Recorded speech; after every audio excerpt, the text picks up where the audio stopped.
What's up? Good morning, everybody. Good morning. Good morning and good morning. Well, odd time of day for a live stream, but after last night's unboxing of the LaserMatic MK2 XW, oh, and I got a funny story. It's short and, well, maybe not that funny. But after that unboxing, a couple people requested that I run the plaques live and they would watch. So I'm going to do a material test on some poplar and then run a couple big plaques. I don't know how long it'll take, but we'll find out. So, Jeremy, this morning I had two LaserMatic libraries and I go into Lightburn and I'm like, I'm going to combine these into one. And I was looking at it, I'm like, I know what I'm going to name it. The LaserMatic MK2 Ultra library. So that goes in with... So if you're familiar with MK Ultra, you'll know that's the MK2 Ultra library. So that's my funny story. What you been into today? I literally was just getting around. I was in the house getting breakfast and coffee and dealing with the dogs and the kids and getting them school started and that stuff. I usually don't come out to the shop till about 11:30, 12 o'clock. I was kind of up on time after getting to bed late after that stream. I went to... After the stream, which was about 11:30, 11:45. Yeah. Then I caught up on some news and then finally went to sleep. Yeah, Now I'm up and last night. Up and ready. All right, let me turn this background off. I was just playing around. Tyler's in the house. Bulldog Chefs, Jack in the shop. What's up? Kai or Key? Well, Kai. I think it's Kai. Yeah. Good morning, everybody. Hey, morning, everybody.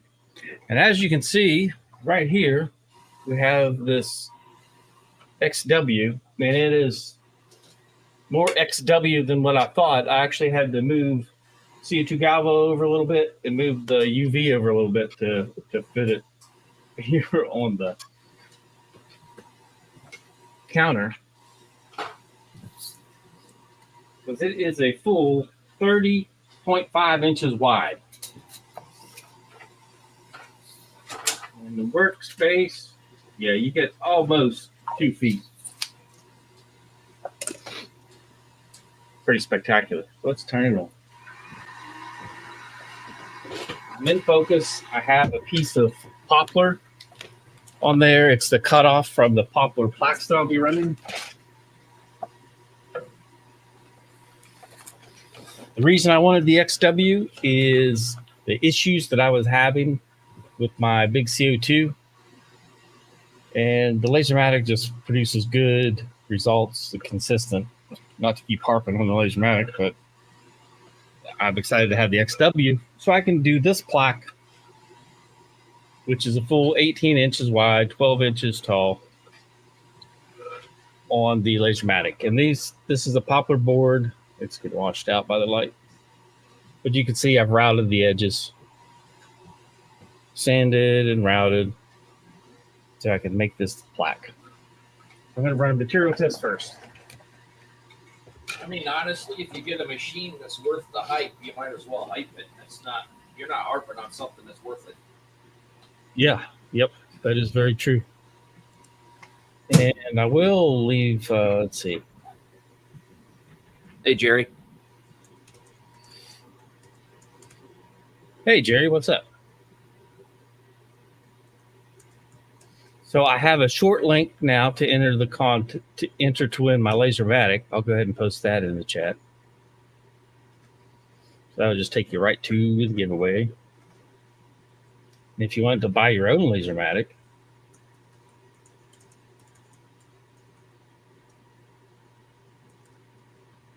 get there by crap, I forgot what it was.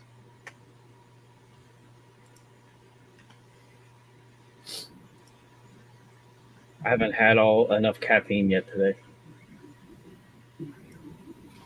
I'll get there, don't worry. Yeah, I've only had the 1 cup. Oh, that's not enough. Okay, it's lightsource.pro/LaserMatic. I made it so easy to remember that I forgot it. Like, it can't be that simple. And it was. Well, let's do a material test. I think I'm going to, let's see. Oh, no. Jack, were you using the Temu app? From what I heard, the Temu app is something you do not want to use. Temu from a browser is the safest way to use it because of their connections to the China government.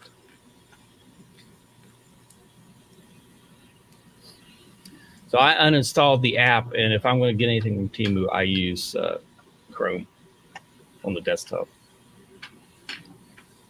Does anybody else out there save their little rounds from cutouts? I used to, and then when I was cleaning up, threw them all away. Yeah. And I'm sure a time will come whenever I'm like, man, I wish I had those, and I threw them away. Well, the bigger ones I always use because when they make my keychains, I have all these little spots, and the bigger ones I can cut my keychains and my my earrings and stuff out of them. So that's what I do. Oh, I'm going to pull up Lightburn here. Do it. And what I'm going to do is load up the material test and start with the diode preset, diode engrave test. It's a 10 by 10. It starts at 1200. It maxes out at 12,000. Well, we know with the LaserMatic, that's too slow. Let's go 5,000 to 20,000. Power, I'm just going to start at 20 and go to 100.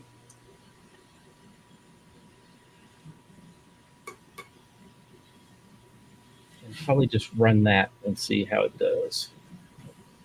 Let me get my board positioned in the center of the workspace.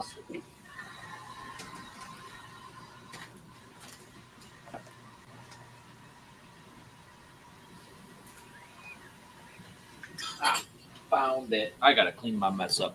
My shop is such a disaster zone right now. Mine was all nice and clean, and I've, of course, done what I always do. Let it get piled up and messy. I got into another show yesterday, so that was the last minute. We found out about it on Sunday. I texted the lady yesterday, and she's like, "Yeah, we got room for you." So I got into another one. So I got 3 or 4 this fall coming up now. Finally.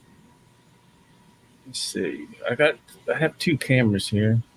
There's one. There's one camera.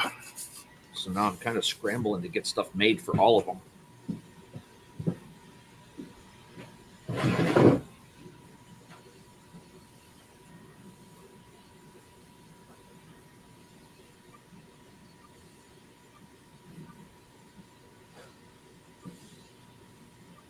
All right, for those of you watching, I have that camera angle, which is kind of an overhead looking down, and then I'll have this one. So we'll see which one's better. If you have a preference once it starts, then you can let me know. So let me turn on my FUME extractor, and we'll get this started.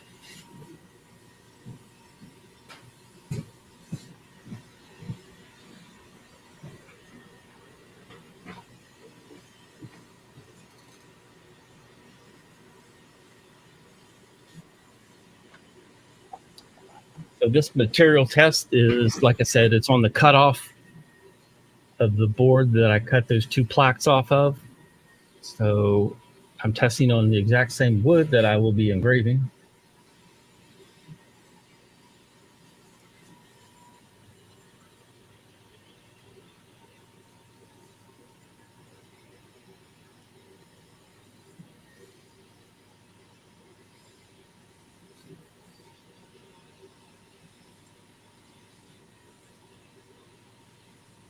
I didn't even bother to look at the text settings, but it looks like they're showing up just fine.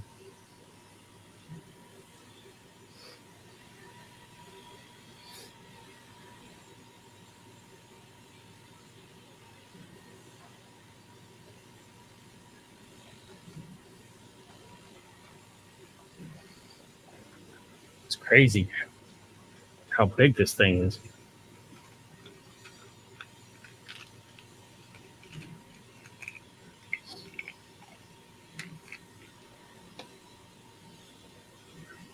Have anything you want on screen for?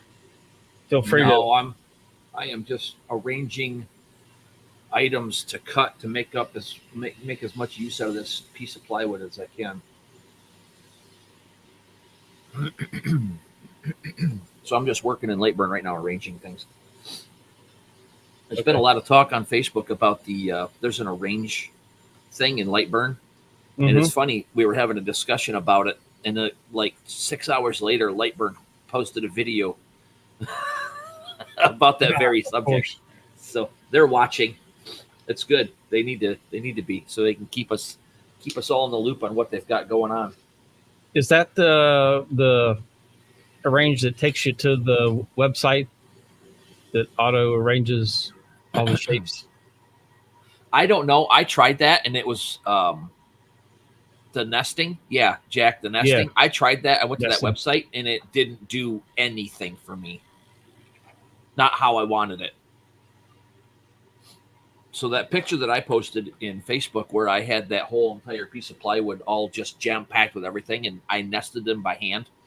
That's the only way I can do it to make it so that I can get as many in there. I had 3 more pieces I wanted to put in there, and it took me 10 minutes to move things around and adjust them so I could get it in. That's fine. But I don't know what Lightburn did, so I'm going to go. I cannot remember the last time I've used the nesting tool. I normally just manually do it. Yeah, me too.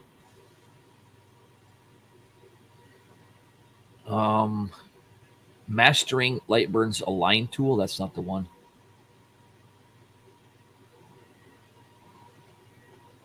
I haven't did a craft show either, Jack.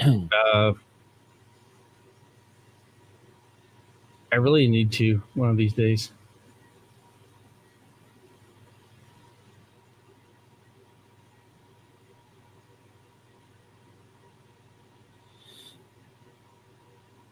I really would like to have a mobile laser engraving setup.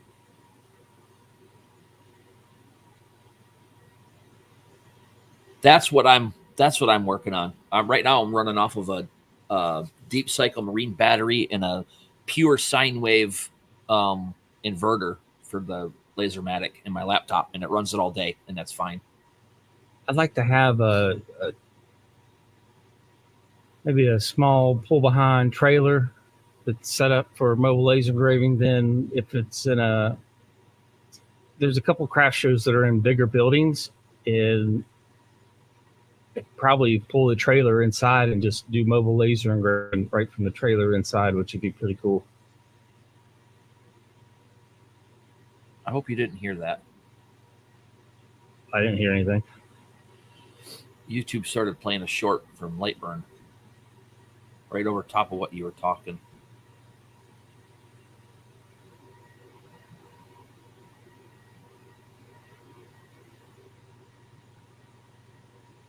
Oh, okay.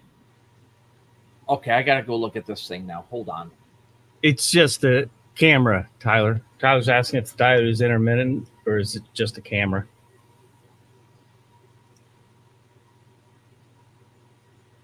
I mean, it's on and off whenever it's doing the pass, the 5 millimeters, but then it's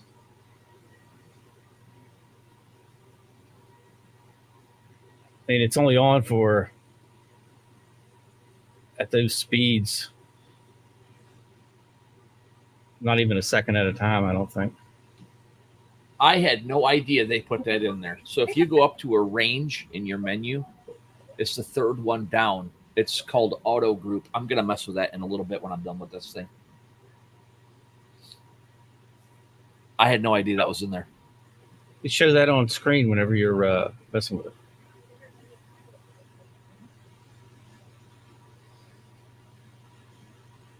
What I found with the CO2 in Poplar is it's hard to get a really good dark mark.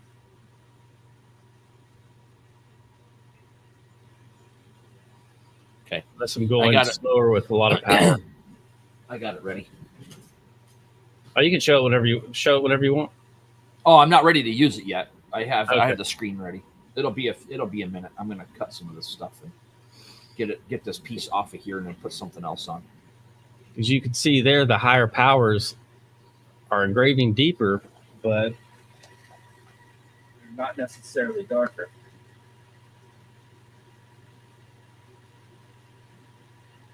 At least at the higher speeds.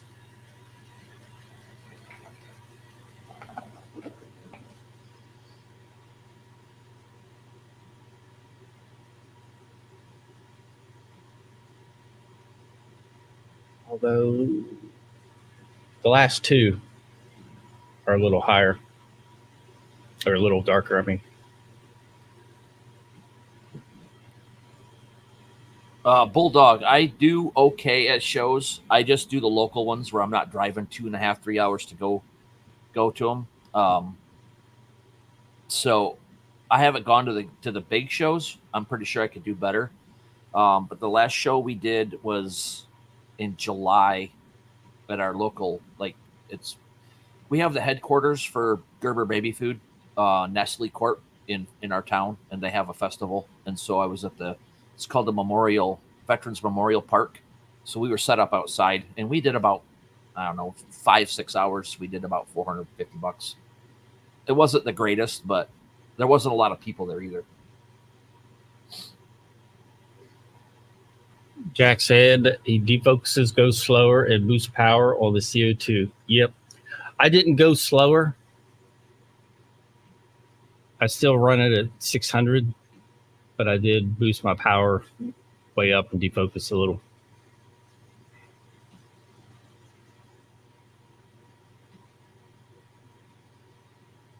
As big as the plaque is, it takes forever.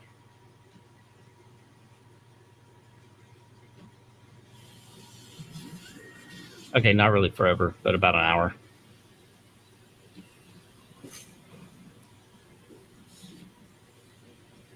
All right. I got about 10 minutes on this cut, and then I'll start messing with that nesting thing, or that auto align, whatever. What is that called again? Auto group. Auto group. Hey, you guys want to hear something annoying? All right. See, this is using a bidirectional fill. With the We Create software, I was testing the We Create auto feeder. Might be able to get that on camera for you to see it.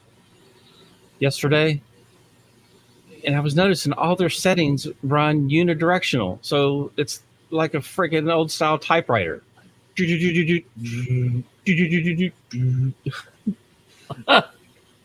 Like, come on, man. It should be bidirectional. It should run much faster.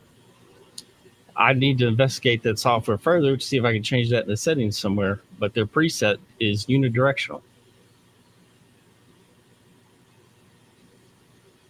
Yeah, Bulldog, I've come to the realization that in our little local area, it sucks. People don't have the expendable money to do on that stuff. So I know I have to expand and get out and get to farther shows, or I might have to just pack up and leave Michigan. I have no idea.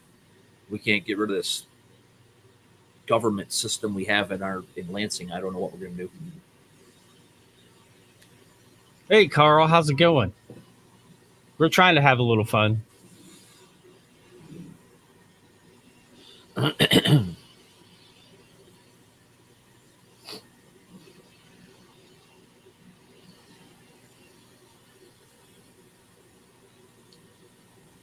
Trying our best.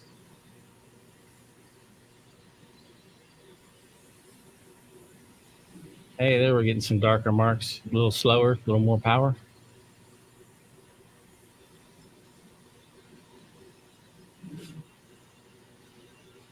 Well, here's a hot tip for y'all. Pay attention to where you're putting your stuff, because you'll cut right through your 3D printed hold downs. Yeah. For the third time. No, Carl, Oh I was not up all night. I finished the stream, got a snack, got my blood sugar up a little bit, caught up on some news, then went to bed.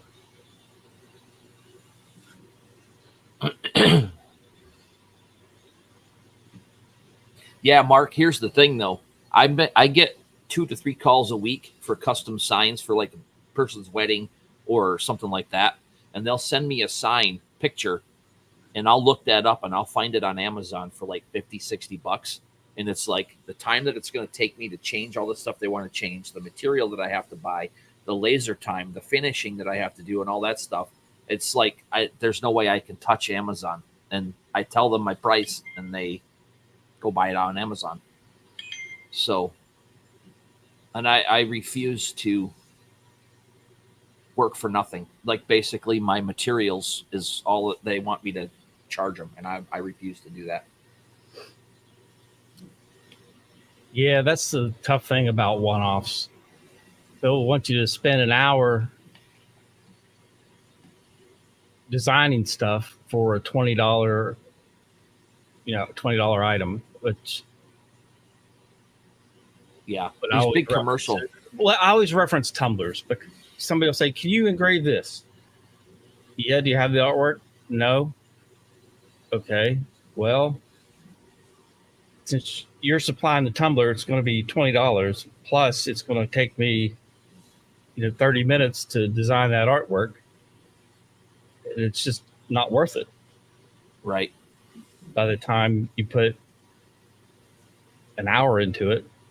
Yeah. I've done a couple of tumblers in my early days when all I had was my fiber laser. And those people paid me between $60 and $80 for one tumbler because of all the crap that we had to go through to get it the way they wanted it.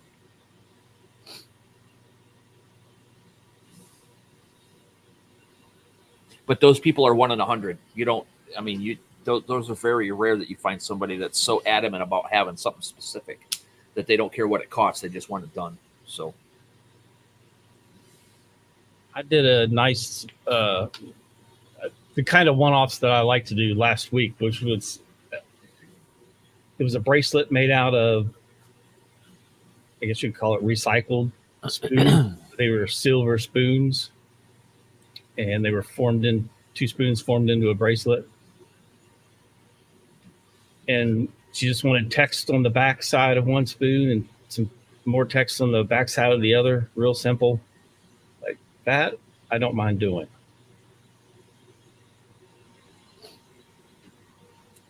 Yeah, I got a $25 minimum. If I turn my laser on, it's 25 bucks. So I did a jackknife yesterday with wooden sides, like an old timers. Mm-hmm. All she wanted was the dude's name on it. And so I did it. And then she wanted it painted gold. So I put some painter's tape on it, burned it. I had to go over it like 3 times to get a good depth. And that was fine. And I ended up having these paint markers in here. So I let her use that right here. And I helped her clean it off and everything. So that was fun. And then my friend came and brought me 2 Matchbox cars. And so I did some stuff on some Matchbox cars yesterday with the fiber laser. That's cool. So, Jack, if somebody brings you a tumbler, it's going to be $40 to engrave it. I totally understand the $40 minimum, and that's my minimum for any engraving, I think, for 45. I can do 45. PMags. It's hard to charge that much. And and PMags, I'm not going to get $40 out of a PMag. No, I get 15 for a PMag because it's so easy. What's up, Gio? Hey, Gio.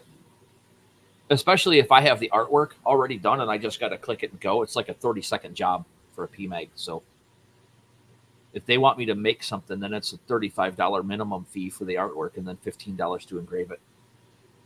If they bring me the PMag. If not, I sell my PMags already done for 25 bucks. Well, as you all know, I've been a pharmacist for quite a while. I was the pharmacy manager for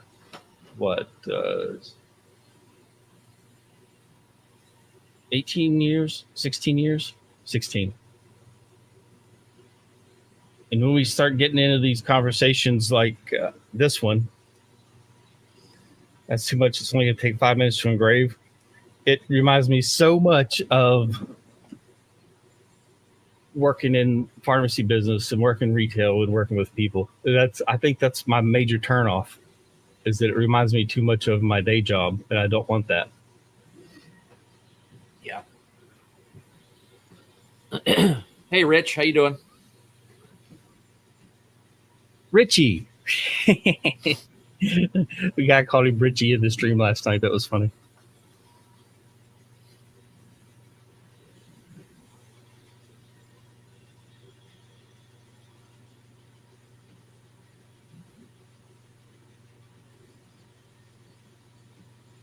Well, we are almost done with this. You should be about ready to show your grouping, eh? 32 seconds. Well, it's going to be a little bit lower than that. I got to get this thing off, put a new piece of plywood in.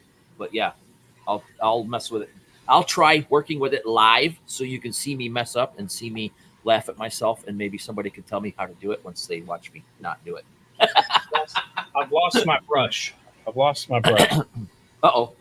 It's right here. I got it. You got it? Yeah, it's right here. All right. Without being brushed, here's what we're looking at.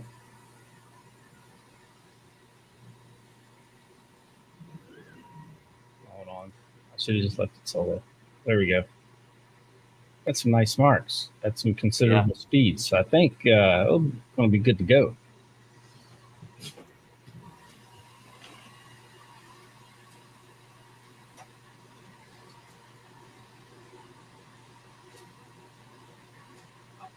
Good when it's burning.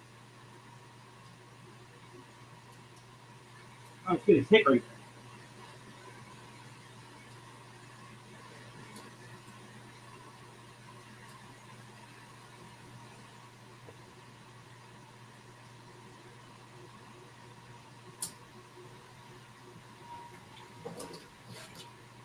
I get that every once in a while, this thing will put tabs in on a full cut, and I don't understand why it does that.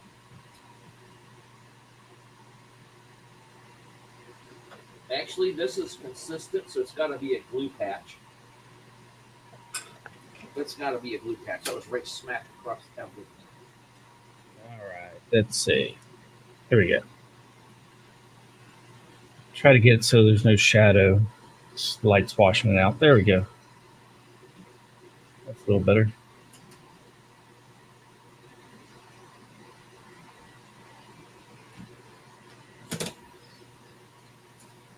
Yeah, I think I'm liking 10,000 speed, 90% power. That's a nice, looks like it'll be a good mix.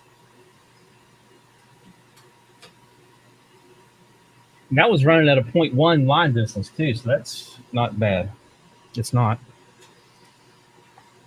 all bunched up.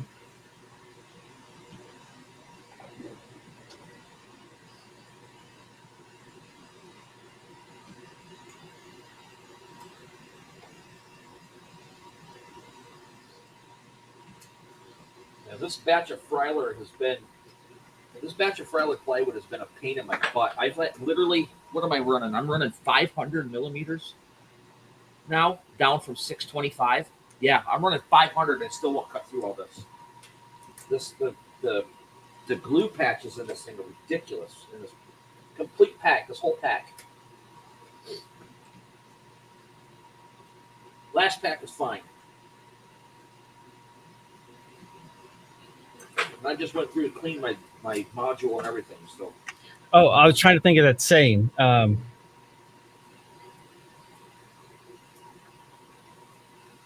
The work is good, fast, and cheap, but never all three. Something like that. Yeah.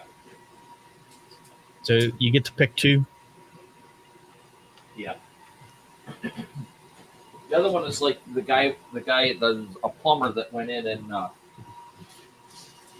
gave an estimate for somebody, and the guy was like, "Well, why is it so much?" And the guy was like, "Okay, well, instead of $800, why don't you consider $1,250 or $1,500? Because you have to buy this, you have to buy this, you have to get licensed, you have to have your truck set up, you have to have all this."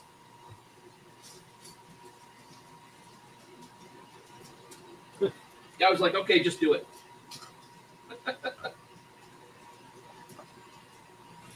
Do it. Just do Try it. to get my head in the way.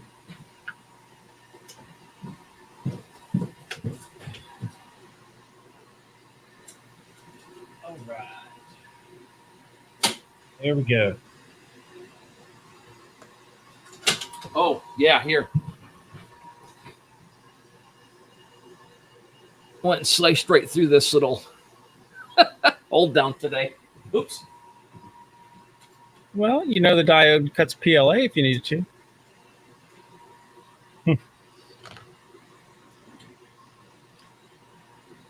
All right, there is the poplar board. Now, let me back over here, light burn.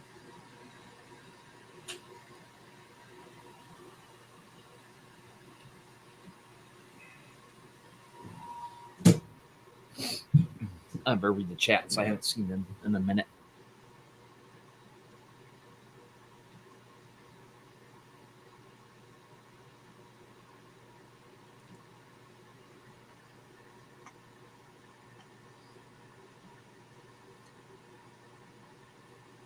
Yeah, Rich, I just cleaned it.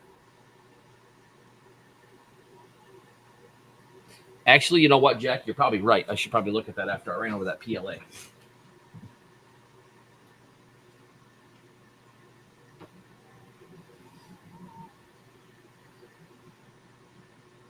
Oh my gosh.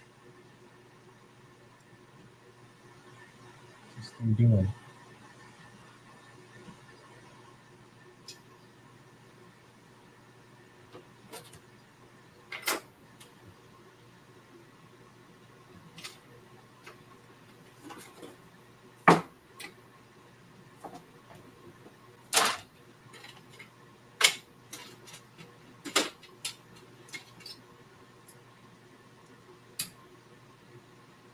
Okay.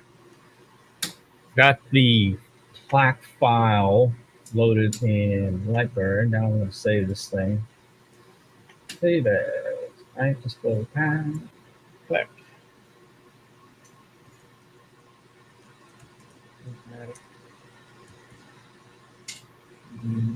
W.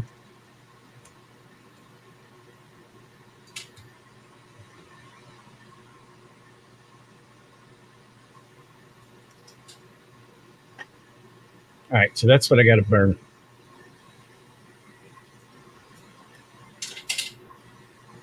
Now I should be able, with the LaserMatic, just line my framing line, the exact size of the wood, right up on the boundary.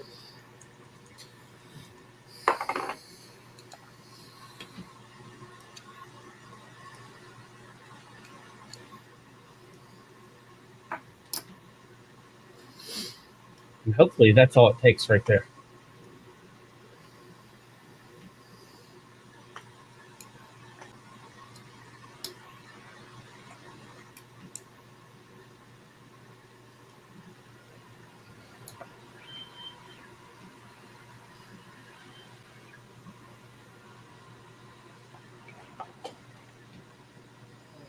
That looks perfect.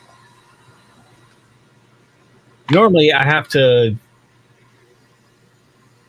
put magnets down on the honeycomb and the CO2 and get everything lined up. I just put that in place and it looks like it's perfect.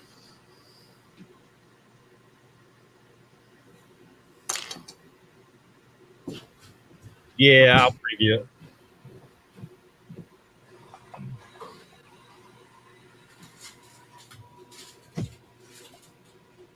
Oh, let me see it with the laser on.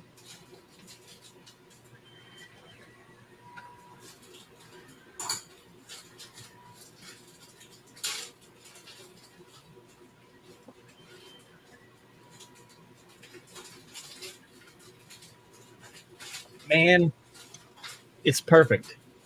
That's amazing.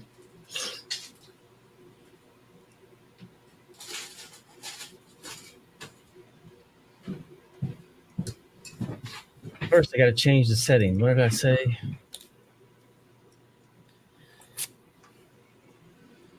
It's going to be 10,000. 90. 0.1. Bi-directional. Let's see, let me turn on overscan. Now let me preview that.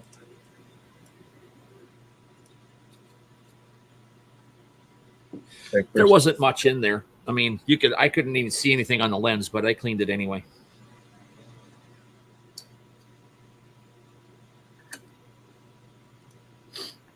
Just to make everybody happy, because that's what we're here for.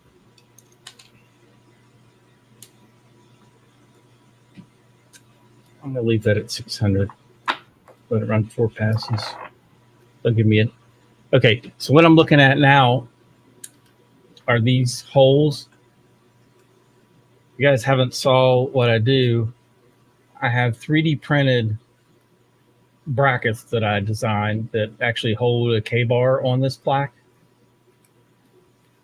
So I go ahead and have the laser pre-mark where the holes are. And only with the CO2, I have it run 4 passes, and it makes it fairly deep, and then it's easy to drill the holes out.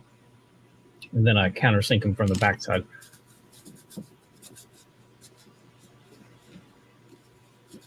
Yeah, I just let it run 600. 94 passes. See what it does. As long as it's marked. Yeah. Actually, let me lower it down. Change it to 4.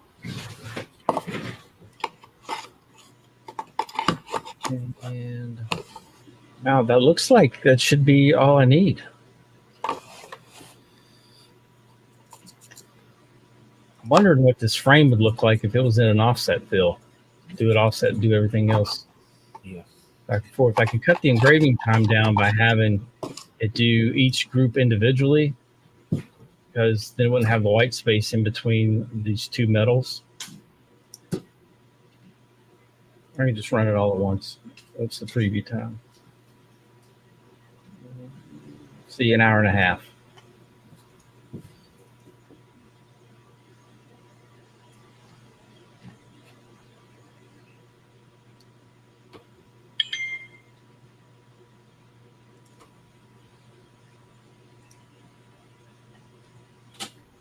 Oops, I need to do that. Next to do is this. There we go. Keeps opening up the windows on the other screen.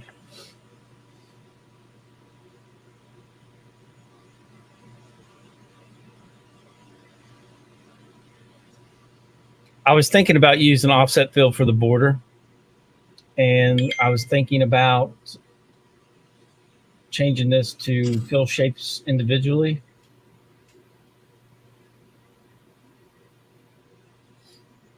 Then I don't think I want to do that.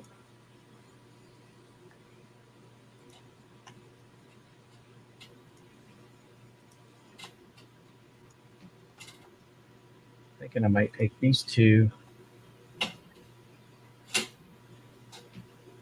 group them, and put them on a different layer.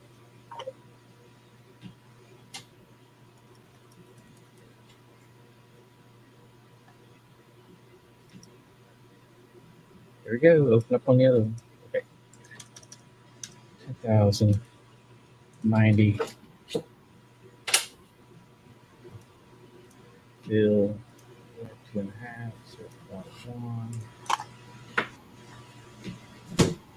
Scan angle 0. No cross hatch.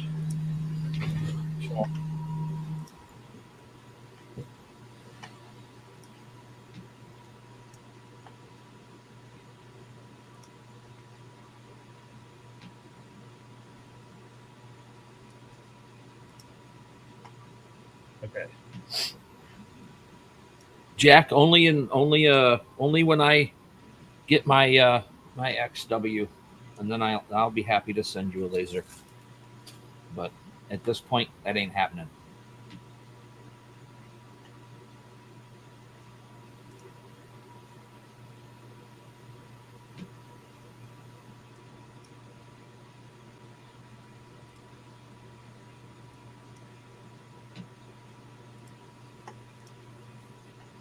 Okay. Now let's take the green layer. Put that up here. Outlet show there. Offset fill. I'll do it the same. 10,000. 90. Don't have to worry about offset or overscan or bidirectional. 0.1. Now let's preview this and see what the time is. Hey, it's Tor. Welcome.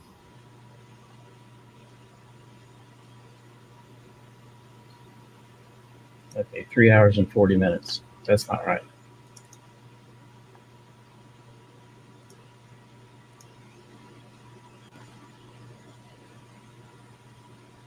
Did I screw up?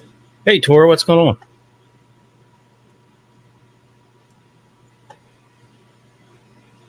Okay, auto group doesn't do anything.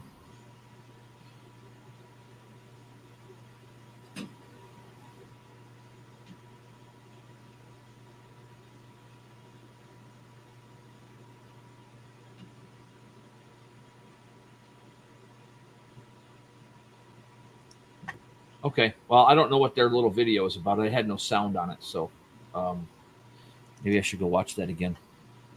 Well, actually, did they have something in their documentation about auto group? Why is it taking 3 hours, 31 minutes? What did I screw up?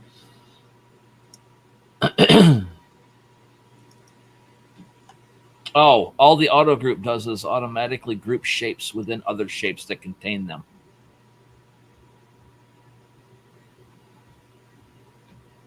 So maybe I need to draw a box for 300 by 300 so I can have a shape inside of it. Okay. Collect all of those. Arrange auto group. No, it did it. Yeah. No, it doesn't do anything to arrange the pieces on your plywood. So that's just I don't know what they're I don't know what I have no idea what they're doing. Okay. Well.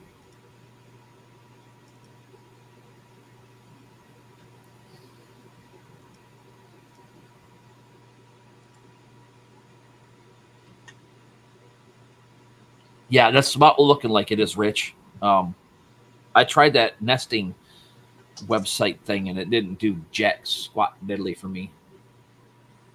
I don't know what I've screwed up because it's saying it's 3 hours now.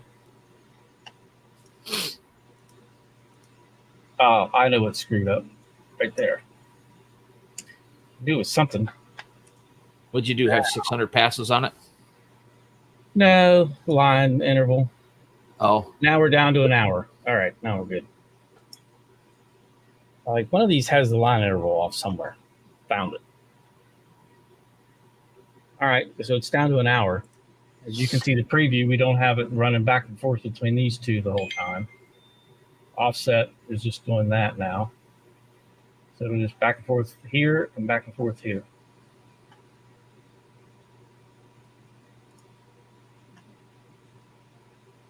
I don't know. I'm thinking I'll just send it. See what happens. I mean, I've already wasted 2 plaques. It's $20 worth of poplar. Might as well work on another one. Okay, here we go. Preview one more time. Offset fill won't have to worry about getting close to the edges and running into a hard stop. So here we go. Wish me luck. And go.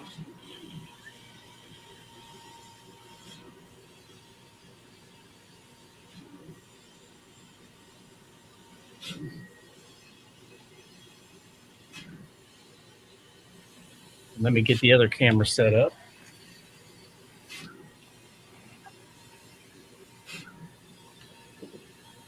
You're on full screen, just so people can see your machine go.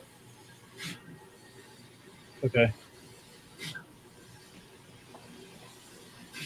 All right. View number 1. View number 2.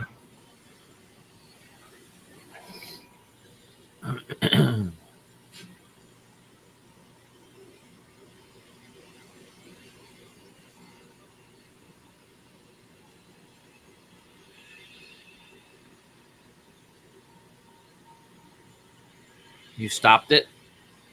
No, I didn't.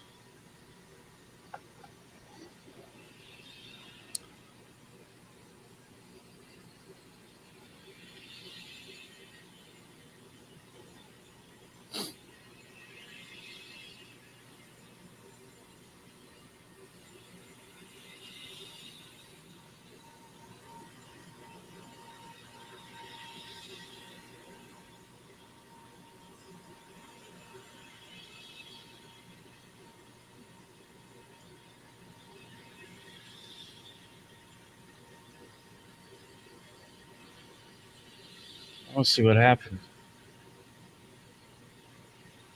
Saying it hit a hard limit. I don't know where it would have hit it.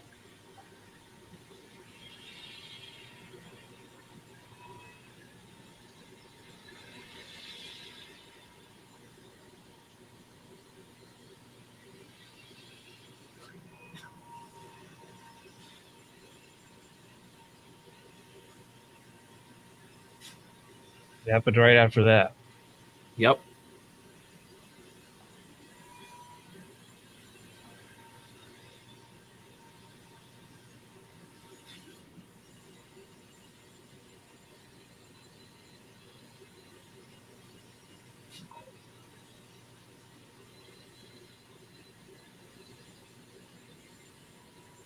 Ghosts in the machine. Yeah, I don't know why I would have done that. Just jump in the DeLorean, Greg. Go back in time and start it over. We cannot change the past, only the future.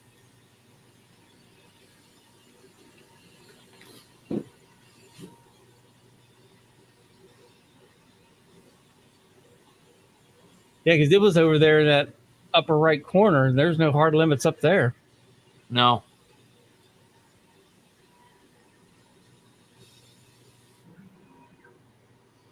Hey, Greg. Hey, Steven. And Steven's asking what line interval am I using? After doing a material test, I was happy with 0.1. So I'm using a 0.1 line interval. And for those of you just joining, let me show you what is engraving.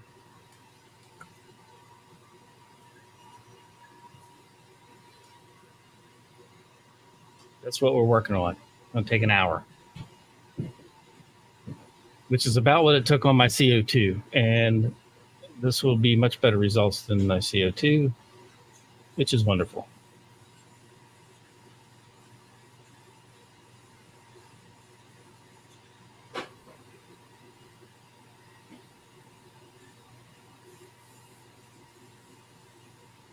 Looks like that big old gantry's handling the y-axis offset fills up and down at 10,000 millimeters per minute pretty well.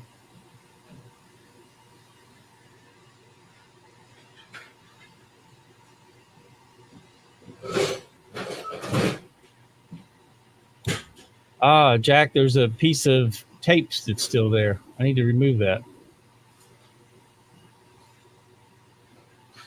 It's possible that tape could have gotten away. I didn't even pay attention to that being there.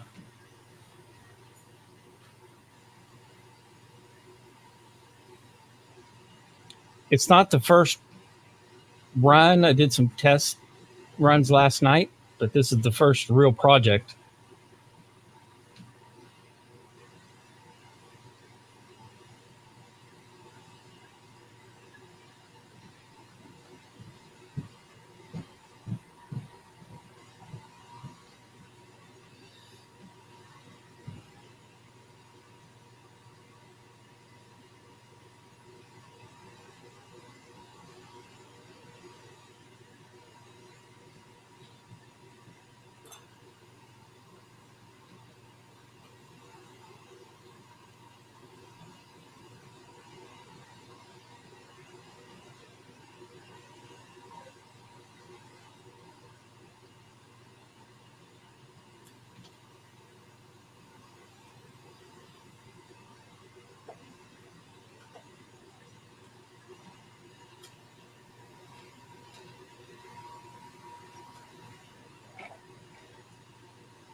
Hey, Clayton, how's it going? And Eric, how are you doing?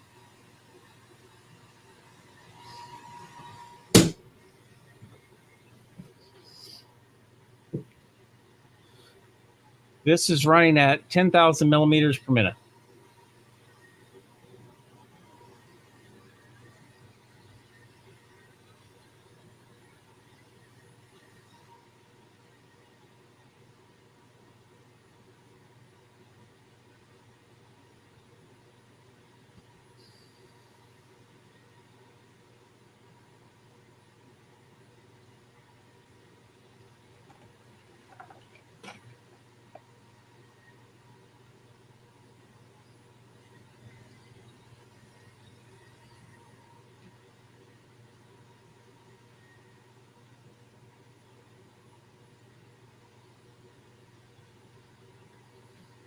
Oh, I like that. That's coming out really nice as far as on the camera.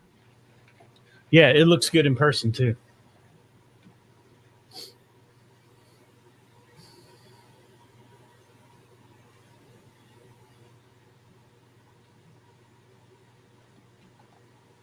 What?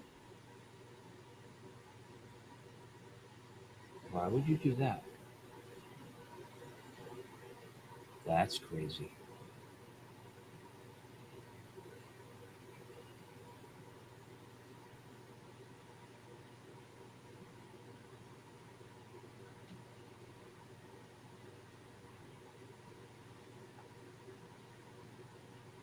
Oops, wrong one.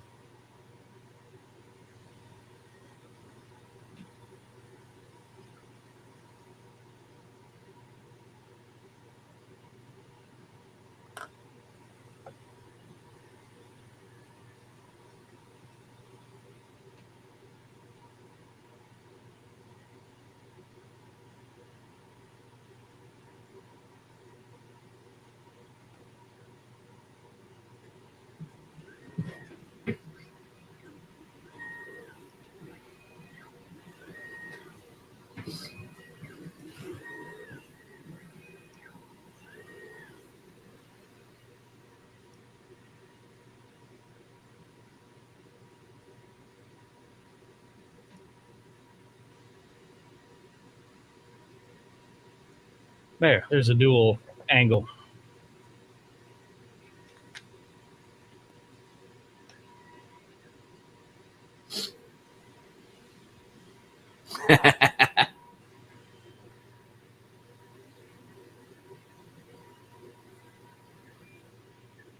How do you lock the steppers? I don't know how to do that.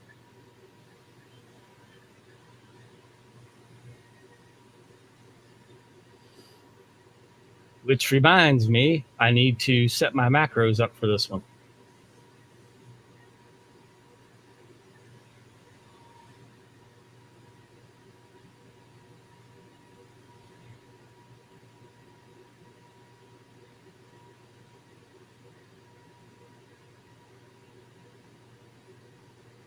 No, it's not shallow at all.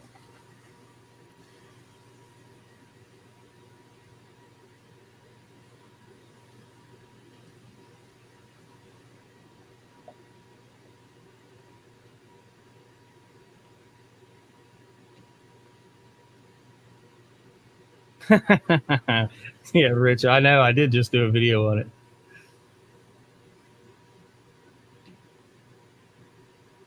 I was teasing.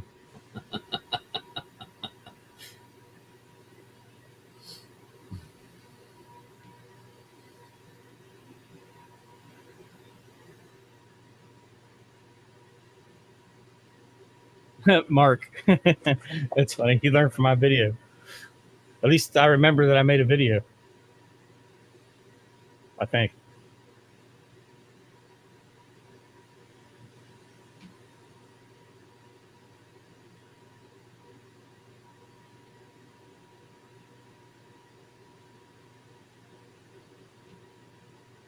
Anyone else working on a project? Want to join the stream and show what you're working on? If you do, let me know.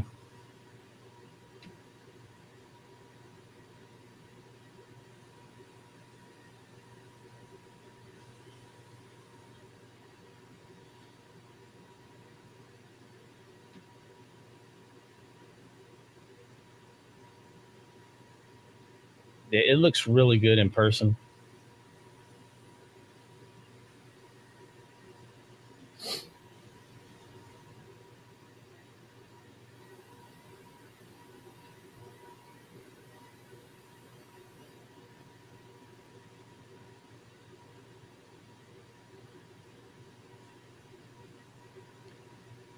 Well, Rich, why don't you get your butt up here and clean my shop for me too?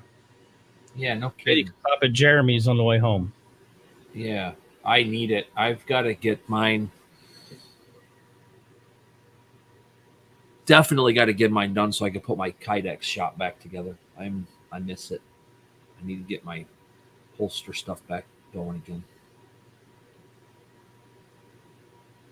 You were really good at it. I know.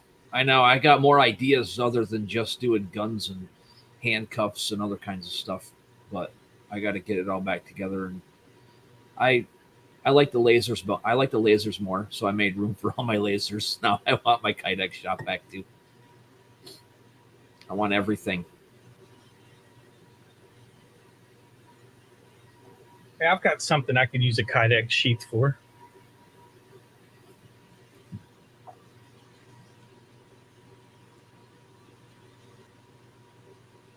What's that?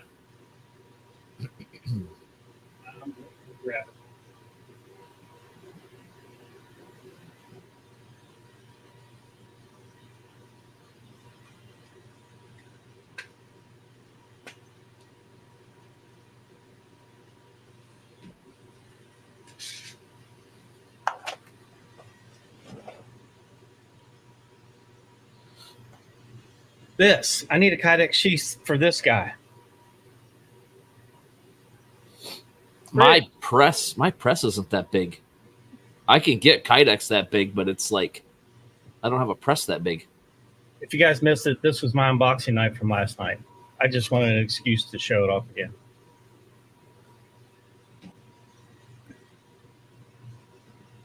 Okay, so I do a video series on how to connect two press jacks, make a huge. Where's the camera? I need the camera. Make a huge press thing that's 30 inches long, maybe 36. Order 4x8 sheets of Kydex so I can cut it down big enough.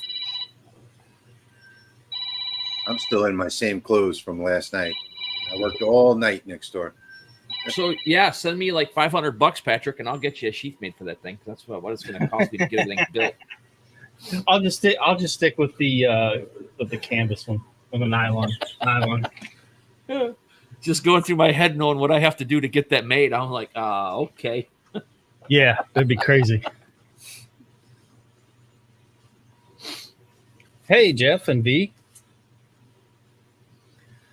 I'm just putting the XW through its first paces on its first official project, running a 18 by 12 inch plaque made out of poplar.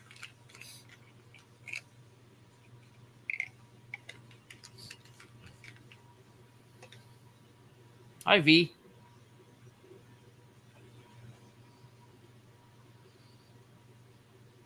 Just chilling, hanging out on a Tuesday morning. My, what a big knife you have. That's one of his mid-sized ones. Yeah, Yeah, right. that's right.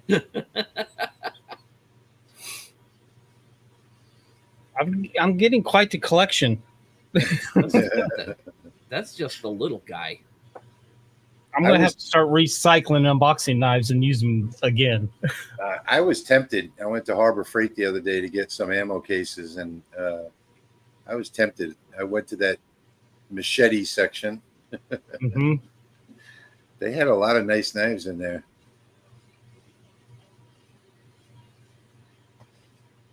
You didn't see what the next one. Well, I have a couple next ones.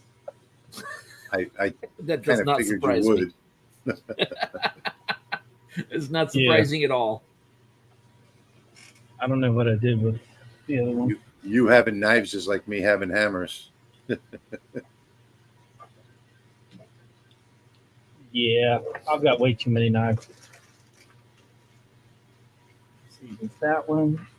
That one. Vigo, take a look at the video I just did on that CO2 behind me. New shop is coming along great, Greg. Just waiting on some air purification. Geo, the engraving alone on that blade was 20. What did I say? It was 20. 22 hours, I think you said. No, it was like 22 and a half inches. Yeah. I put it diagonal across the 400 millimeter lens. And so that's the engraving alone. And then add another inch or two to that. Didn't that take like a whole day? Whole 24 hours, 22 hours? No. No? It's probably like 15 minutes. Really? Oh, which one's the one that took a long time? I remember there was something that you did that took like 22 hours. You're talking about your favorite thing in the world. Oh, the hammer. Yeah, that's right. Yeah. Yeah, I still haven't gotten that hammer, by the way.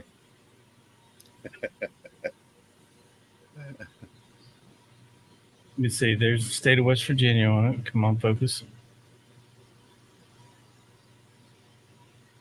There we go. That came out beautiful. Really did. Man, that's just stinking awesome.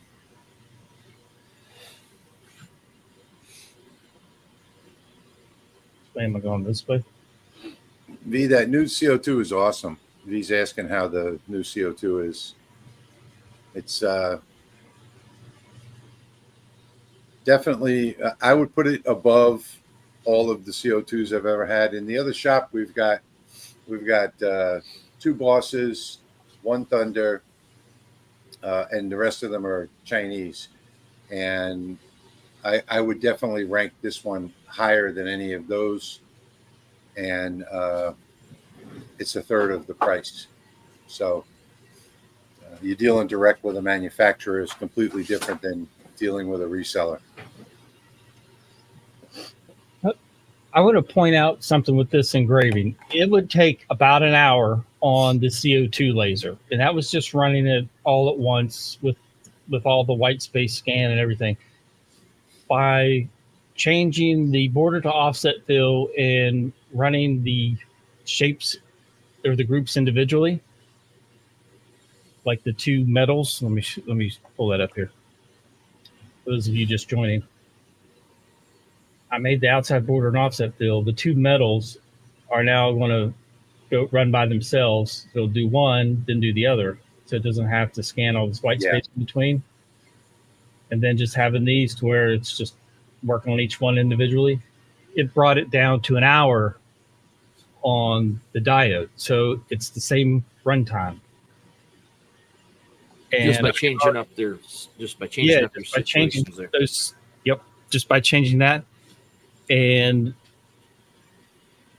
yeah, but the quality's better than my CO2. Yeah, the quality's better, but on your CO2, you didn't use the offset fill on the outer, and it did a zero scan on everything, so it's not really comparing apples to apples. However, what I'm saying is the time that I would normally spend creating one of these, I was able to get it down to the same time on a diode. Yeah. By changing the way it's processing things. Yeah, I could have made it quicker on the CO2, but I just never. These I ran at 1,000 millimeters per second. And even down as small as this. Nice. Yeah, Mark, ungrouping the metals is exactly what helped cut down that time. Yeah. I just made a fidget spinner, guys. You ran those at 1,000 on the RM laser? Yeah. They say that it's rated at 800. I went into the Ruida settings on it, and the settings from the factory is 1,000. So I decided to try those at 1,000, and it worked perfectly. There's absolutely zero distortion on any of these.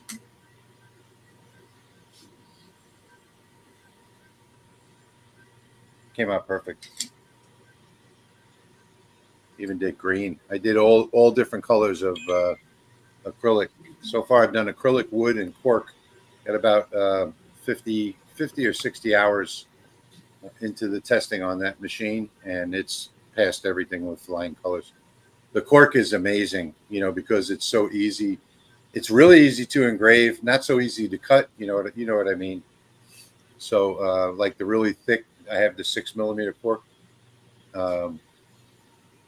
The laser beam, no matter what laser you're using, sort of gets caught up in that cork kerf, and so it's harder to cut. But the engraving on the cork is just unbelievably fast. It looks like if you look at it, it looks like you're watching a video and fast forward. Rich, you see this comment? The new CO2 looked like a nice machine. Was bummed to see the desktop was sold out. I'm ready to replace my FSL after it corrupted a production file on me. Yeah, the FSL I don't think that's not Lightburn compatible, is it? Full spectrum? I don't think so. Yeah, the desktop one, I personally, for the difference in price, I don't think I would buy the 630 because it's not much less than the 750. So What's the bed size on that 750? the bed size is, I forgot. Let's see.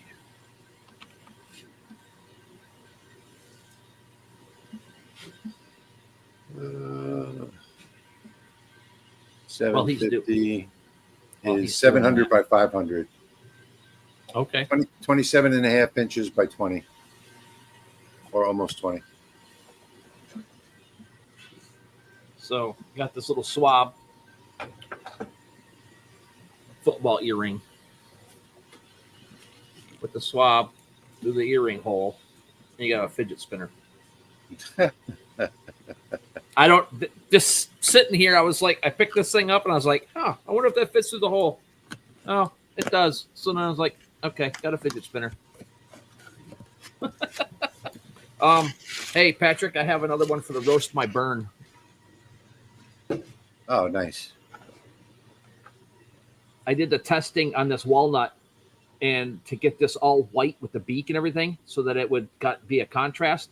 All the tests went perfect on my other walnut, on the other corners of this walnut. So I ran that test on this same piece of wood, and it didn't work. It's not very bright like the test was. So the bigger the space, apparently, I don't know what's going on. Anyway, but there's one for the roast my burn. Looks like it has some shading. Yeah, I'll show you guys on this plaque what I was talking about. This is the first version of this plaque that one of the first ones I did. So I just keep it as a reminder. There's like the first versions of the 3D printed knife mounts that I have. And the knife just sits in here. Real nice. And then that's how it hangs on the wall. But then the laser pre-drills those holes that I drill about and countersink them and screw the PLA in. It works just fine.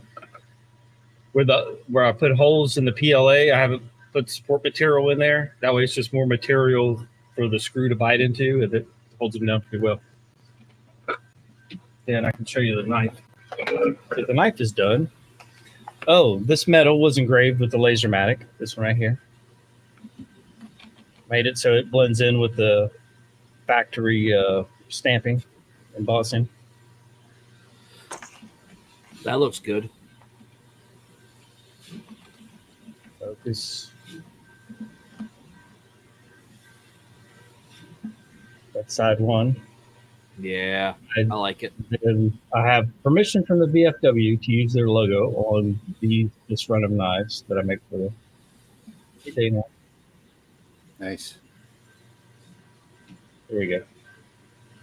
Cool. Then this one should have a serial number right on the top. Oh, nice. Very nice. Oh yeah. That's a nice touch. Need to clean, but yeah, it's a serialized version.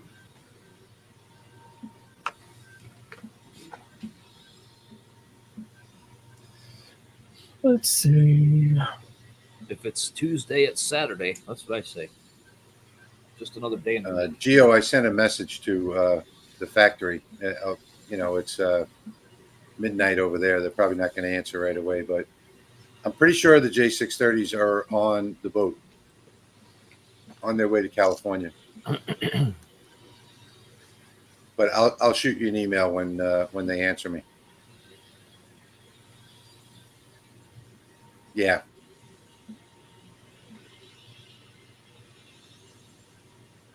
Yeah, I'll send you an email when they answer me. They'll probably answer me in about 8 hours.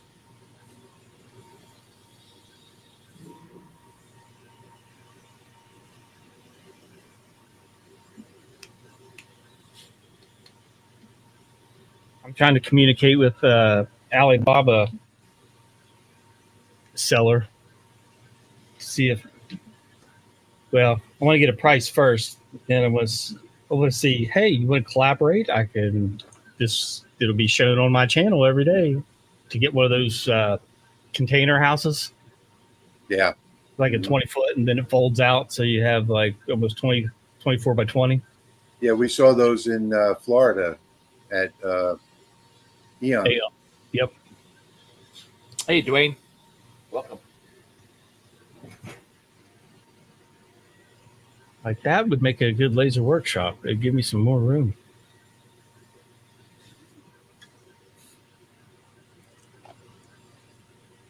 What's up, Dwayne?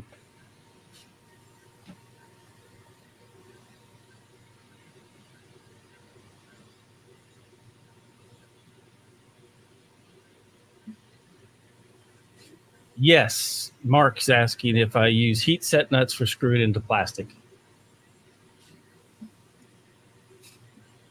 Typically, yes. I'm just using regular wood screws.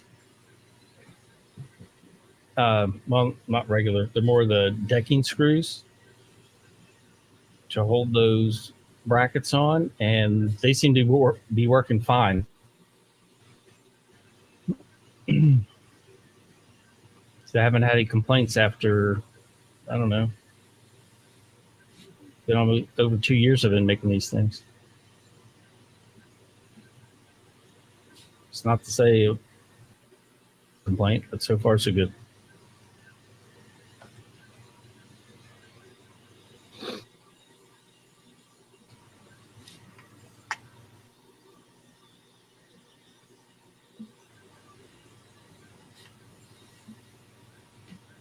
And looks like my internet might be struggling a little bit. So if you see me flicker or freeze, don't be surprised.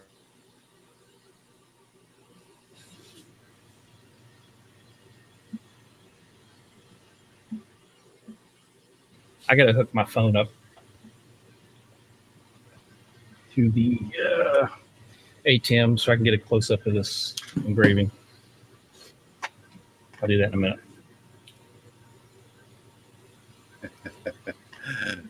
Nope, I don't have any custom hammers. I have a lot of hammers, but no custom ones.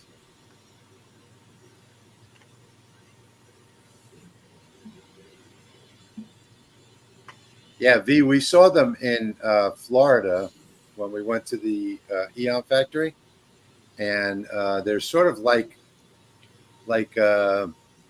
Jetsons houses, like futuristic bubbles. And they were pretty cool.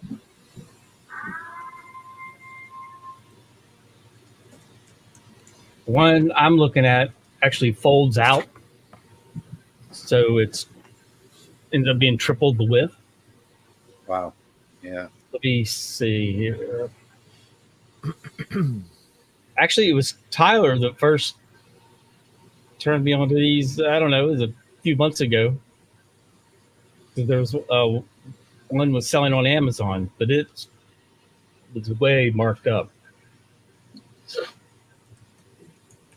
There's if you go to Alibaba and search it over there, you'll find some that expand out to 3 times their size, and they're really not expensive, and they're made to be used as like homes.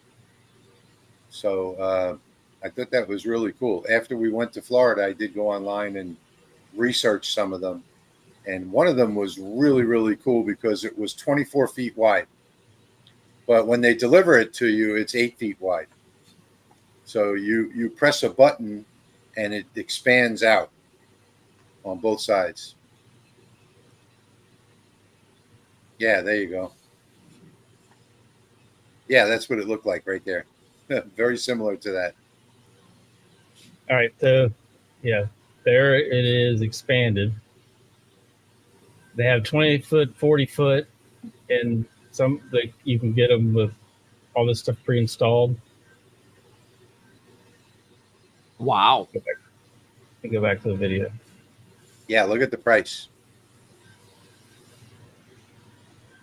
I don't know what shipping would cost, but there's a little walkthrough. Probably the same as a container, like under $1,000. Mm-hmm. Because it's probably, you know, they probably have them sized like 20-foot container, 40-foot container, 40-foot. That's exactly HQ. what it is. Yeah. Yep. Yep. They're probably just HQ. Shipping to be negotiated. Yeah, $100,000. No, it's probably about $1,000 because it's not going to be as heavy as a fully loaded shipping container. Here's another video. Greg, I'll show you that when I get back. When we're back on screen in a minute. I have it sitting right next to me. Actually, it's what I'm cutting out right now. I have to make 3 or 4 of them. But something like this, I was looking at, you know, the Amish built buildings, the regular wood buildings, and then like this is already insulated. It just expands out. It has you can see it has water hookup ports and stuff in it already. If it comes with a bathroom. Well, I tell you, here in Michigan, if you want a 10 by 16 or a 12 by 16 Amish built little hut, they're like $6,000 or more, plus delivery, and they're not insulated. All they have is a door and a window, a couple windows in them, and the siding and the roofing, and that's it. Yeah. Oh, there's a little more to it than just the price of the unit and the shipping. So you also have to have it trucked to your location, and you have to have a crane set it on site, you know, all that kind of stuff. But something like that, you know, you could probably get for under $10,000 complete. Yep.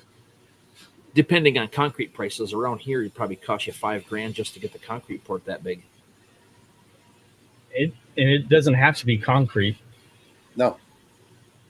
That's true. What I would do is put it on, like right here. They've got it on bricks and blocks. Yep. Well, my shop is up off the ground like that right now, and it's not insulated on the floor. And so if anything's on the floor in the wintertime, it freezes. Look at that picture. They have it sitting on that square tubular steel. Mm-hmm.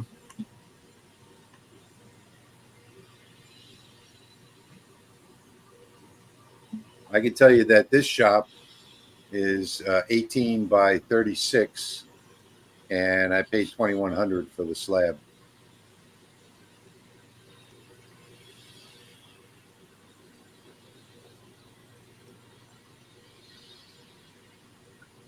No, Jack, there's no way it'd be $100,000 for shipping.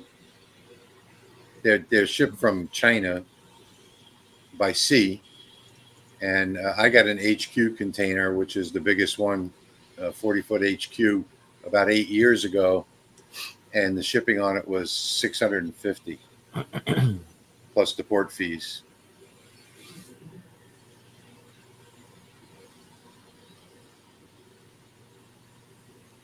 But there's another company that's actually making people's houses like that. That was like you could use it as a house. Yeah, look, search container house or container office. Yeah. That's what I'm working on. Maybe if I Is that for find paint? You can use it for paints. You can use it for, this is for essential oils. So Oh, you've yeah. got the Okay. bottles, and then you've got the rollers, and then you've got the big holder in the middle. You can make these square and use them for like model car paints, those little square bottles of paint. You can adjust this plan for anything. And I ended up buying this plan because I was in a hurry and I didn't feel like making it, so I purchased it, and it works great. One of the very few plans that few designs that I've actually purchased. Those are shipped from China, Greg. If I find one of these suppliers that's willing to work with me, then we can set up a group buy. Maybe the more you buy, the lower the price. But if not, I'm thinking it'd be great if they could set up some sort of discount for subscribers, and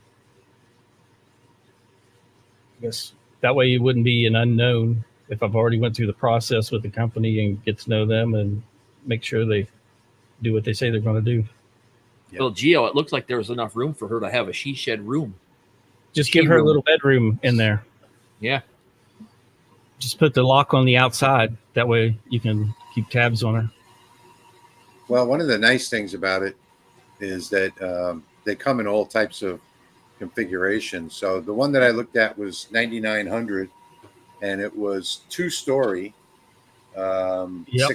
16 by 40, and it was $9,900.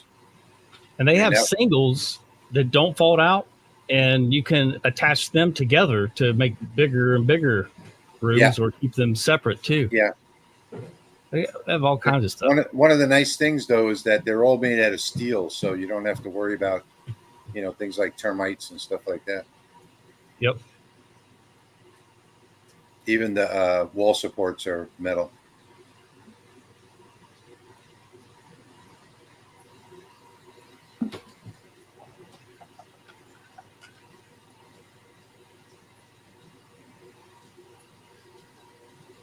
This is probably the best looking plaque I've done. The engraving just looks really, really neat.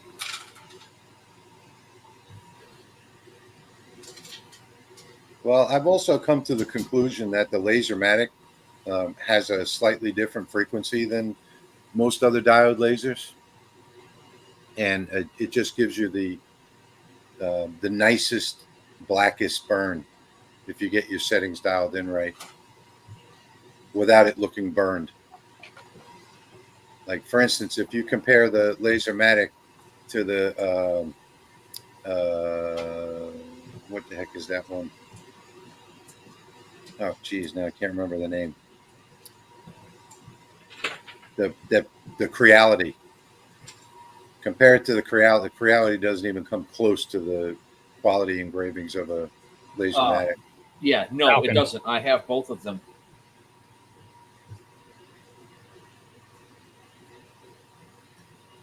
They all say that 455 plus or minus. So I think that the diodes that they get, the modules they get, is slightly different than most others, because you can't compare the engraving of any other machine to a LaserMatic. I'll be right back.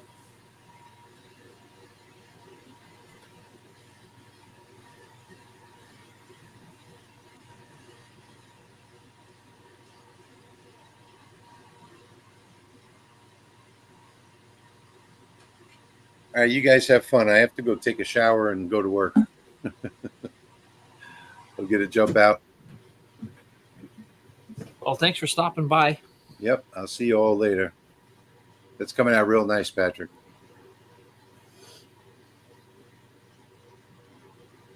I don't know where he went.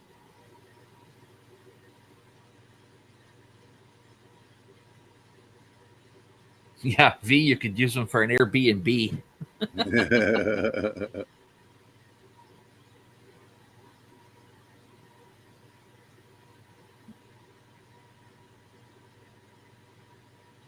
All right, tell Patrick I say goodbye. I don't know where he is. I'll see you all Yeah. later. All right. Bye, See you later. everybody.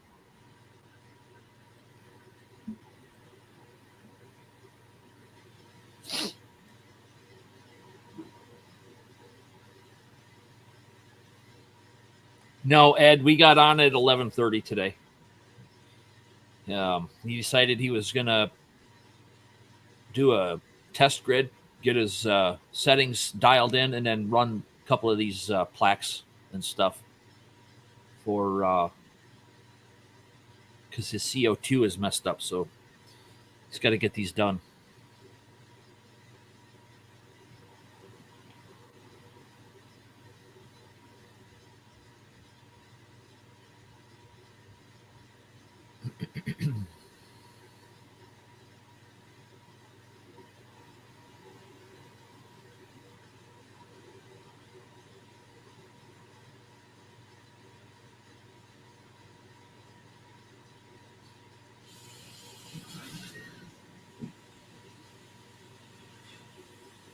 Yeah, I don't know where Patrick went.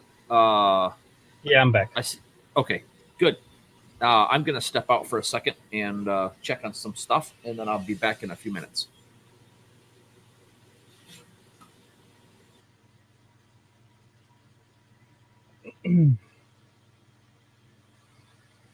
Oh, we're coming down to the end.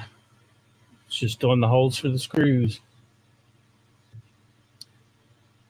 I got some interesting news. If anybody wants to hear it. If you're familiar with the Terrell Fixes All YouTube channel, I might end up in one of their videos. First week of October, I am going to... Oh, no, it still has the metals to do. First week of October, I'm going to deliver an old Ford tractor to them.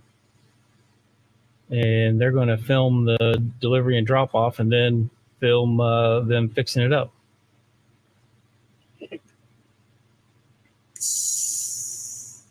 I think that'll be pretty cool.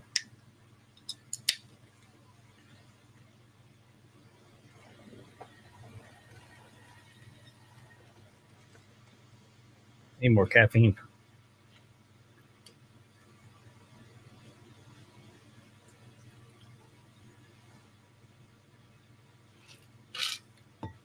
Ed, if you are lucky, I will be announcing your name on October 18th.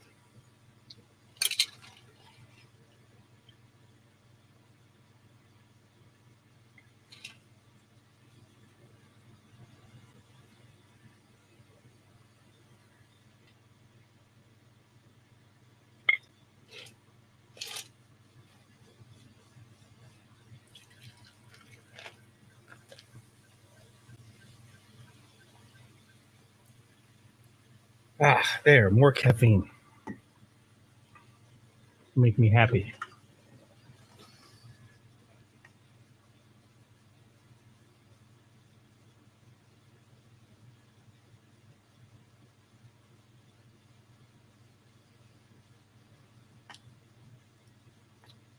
I think I forgot I did.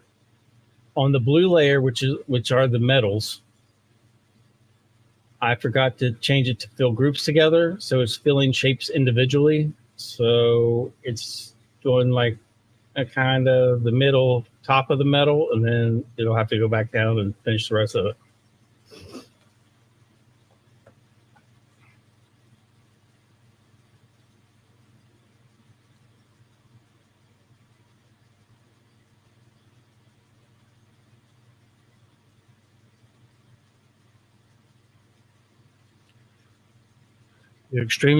Ed is extremely lucky. Says it might be all bad luck, but it's in abundance. Well, there are two types of luck, and you got a 50-50 chance of which way it goes.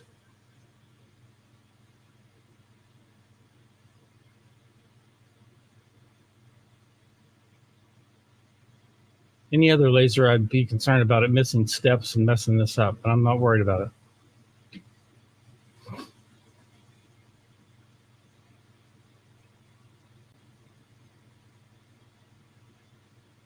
Although it's making it take longer than it should. So actually the time on the next one will be less.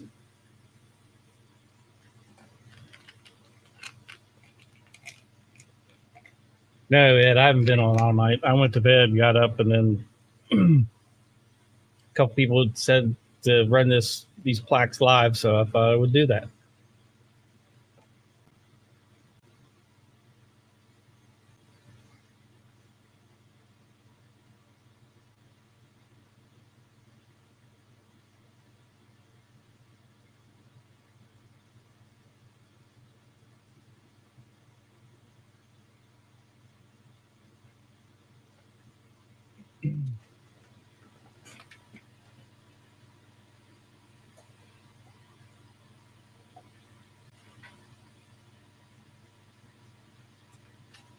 I've got too many videos to do. Guess that's a good problem to have.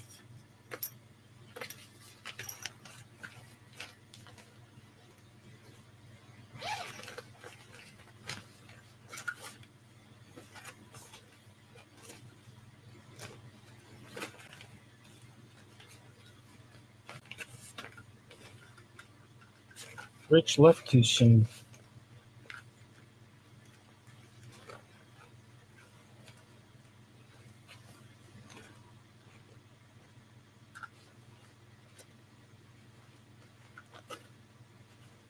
I was going to put his sticker on the LaserMatic while he's watching.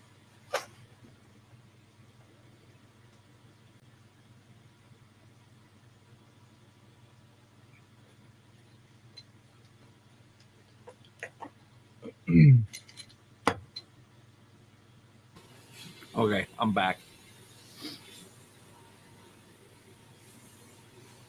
Kids had homemade banana bread out, so I had to grab a couple pieces. Well, that sounds delicious. Oh, it's good.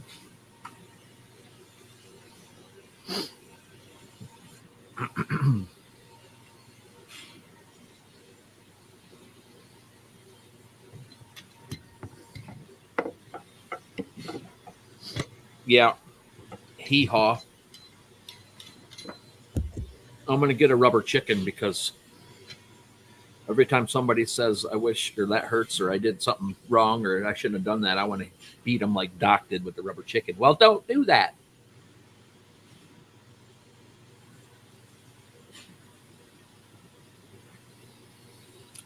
That was one of the shows that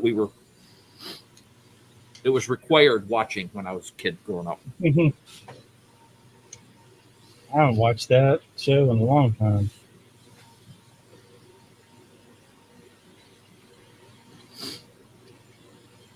Every once in a while, I'll get on YouTube and force my kids to watch Doom, Despair, and Agony on Me. If it weren't for bad luck, I'd have no luck at all.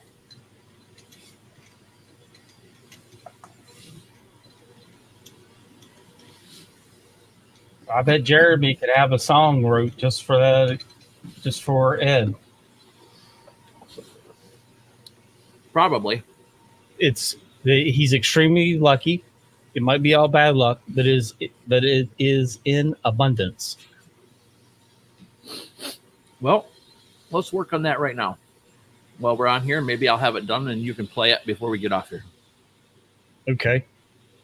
Jack says he's looking at the container houses now. I saw that. I'm hoping that this works out, that I can get one and make it my new shop.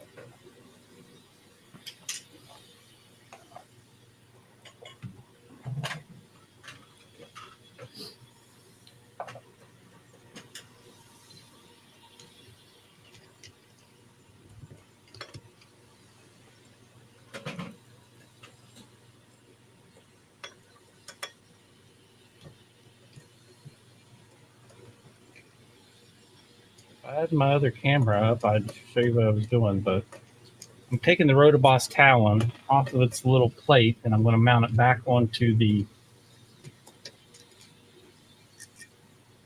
little gantry type thing it has. I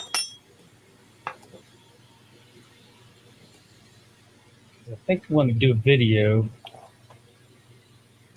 engraving a baseball bat with it.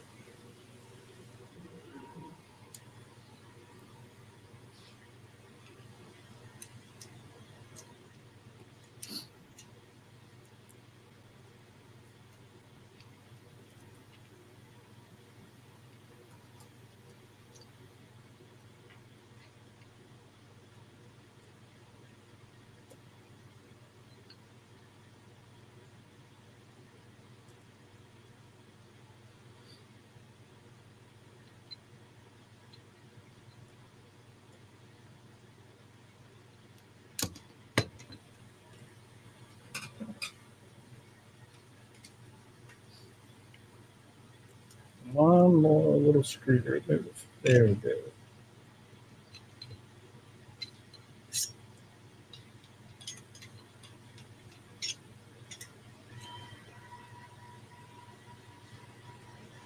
We're getting closer.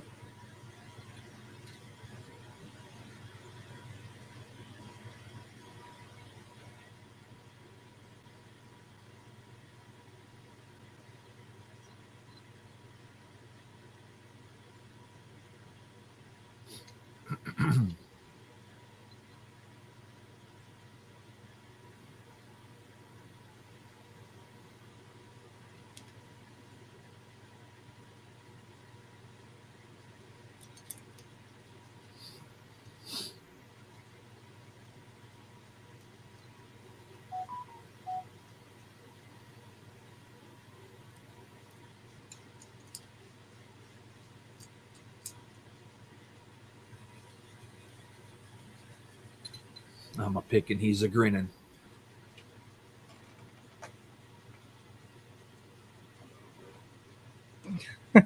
Geo. Uh-huh. So we can get That's a gonna package be deal. Two and have solar panels with microinverters for 3-phase. That doesn't sound like that should be an issue. Mark is asking, does anyone remember what a BR 549 is? I do not.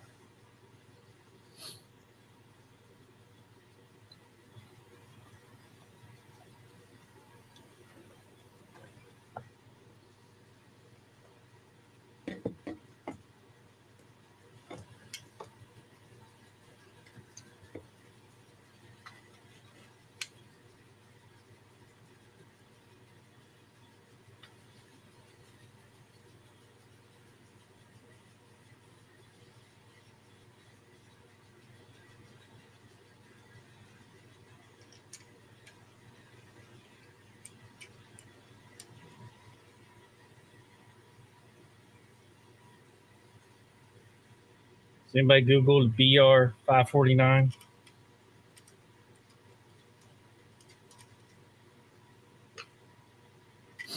no, what's that? I don't know. Mark was asking if anybody remembered what it was.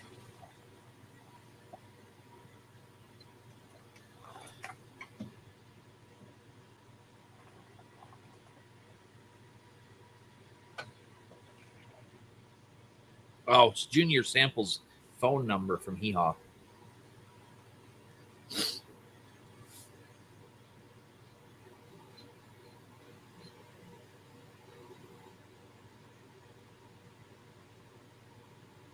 Jack in the shop. That's what I'm going to be doing. That's what I want to do with this big CO2 when it goes out and the tube quits working. I want to use the gantry system with light burn and hook a plasma cutter or something onto it and have my metal rig so I can just cut steel in it. I have ideas. I don't know if it's going to work. I've had the 1000 watt hooked up and on a gantry. And actually, I was looking at my gantries yesterday, trying to decide how I want to proceed with getting it hooked back up again and actually working to cut some metal.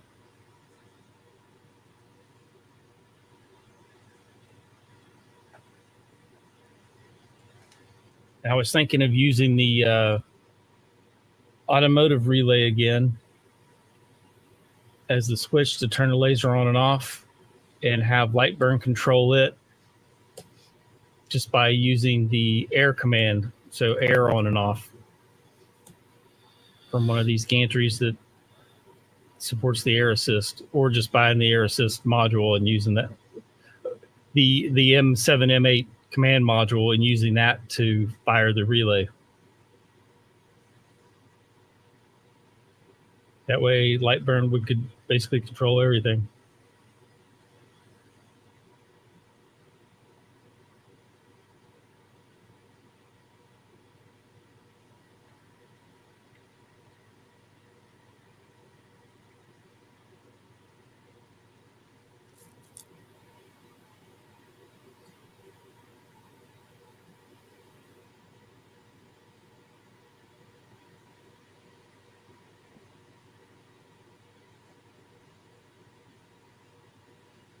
Okay, I have the song. Now I'm All right, kind of Gio, fixing sounds it a good little to bit. me.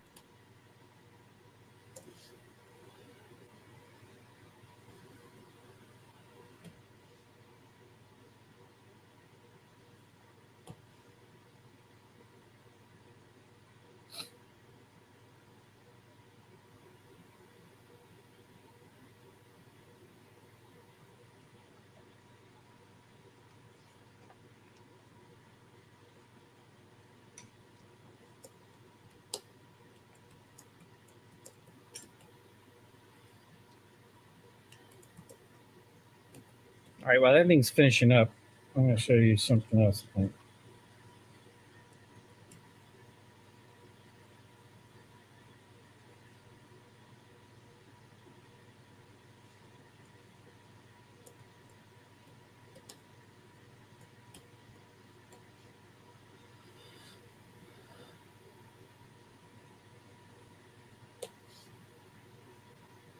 got distracted by all my notifications.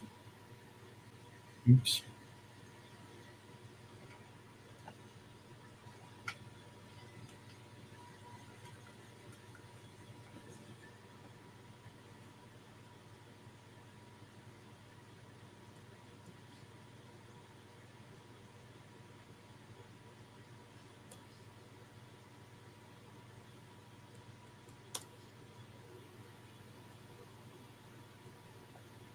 So there's the Rotoboss Talon setting in its gantry support.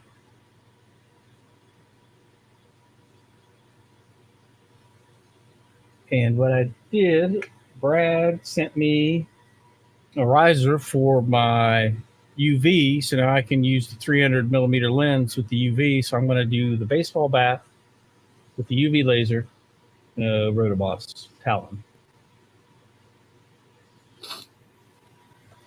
And then that is the We Create Vision on the floor. And I have the auto feeder set up. I ran a test yesterday with it. I did one side of that board. Now I'm going to do the other side. I just fed the board through and engraved it, and then let's it out the other side.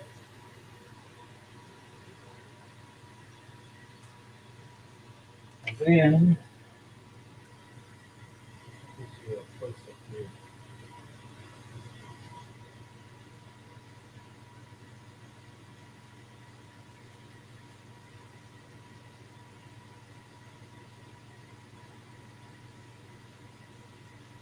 that's the best that you would see you've never found out.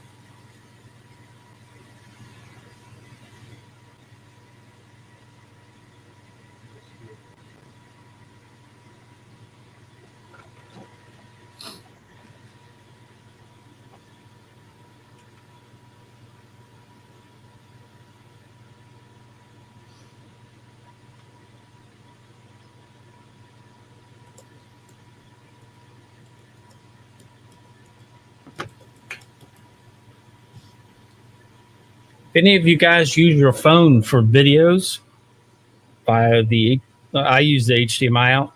Blackmagic Design now has their own Android camera app, which is what I was just using. It has a clean HDMI, so there's no crap on the screen. And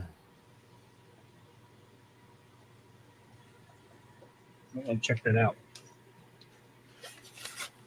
Hey, we're done. Unbelievable.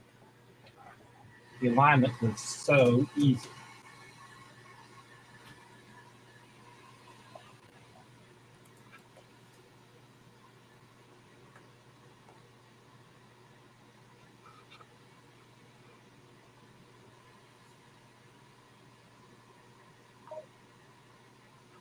Let's see.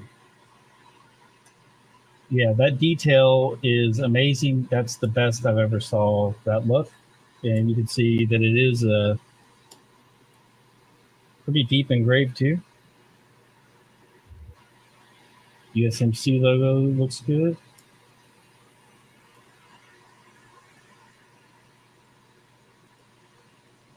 Yeah, I'm very happy with that. That is great. So much cleaner too than the CO2. Let me go back to Lightburn here.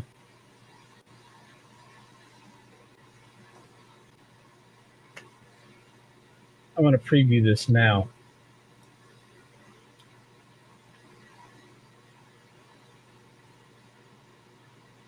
Yeah, that's shaved about another 5 minutes off just by making it. No, that's not right. Not at all.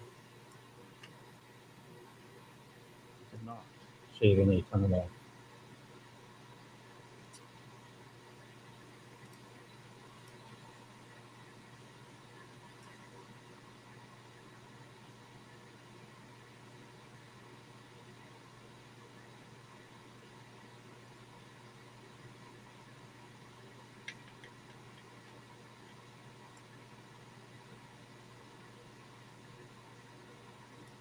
Still at an hour. Try to ungroup these. What if I put this on its own layer as well? Make it 19.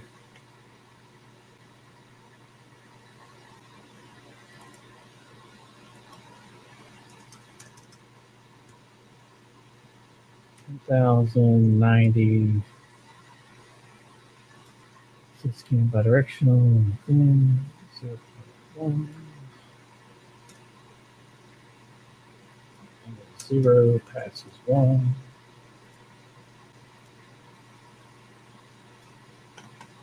Now I'll get pretty good. Actually, going to take longer.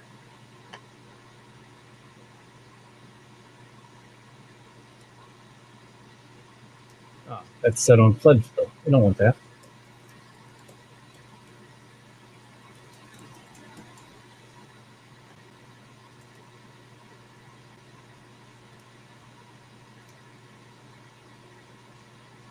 Now it's pretty good. Okay, I just knocked another 12 minutes off. Now we're at 48 minutes. What I did is put the two metals on different layers so that it would do one metal complete and then the other one, and not fill all these little shapes individually, just do them all at once. So it's shaved another 12 minutes off. So now I'm down to 48 minutes. So 48 minutes and better detail, better engrave, and quicker than what I was running them on the CO2 before. And if you guys missed how at the beginning, what I have is a toolpath. You see the blue toolpath here? That represents the outer dimension of the plaque. And then the edges are routed. So the frame centers in the routed area. And all I had to do was bring the toolpath just down to the corner of the workspace, and it's framed and perfect and ready to go.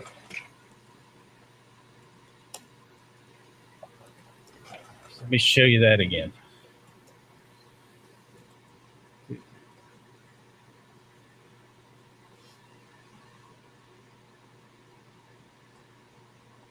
me get the other one off of there. There we go. I just indexed this board on my honeycomb and click frame and have it frame that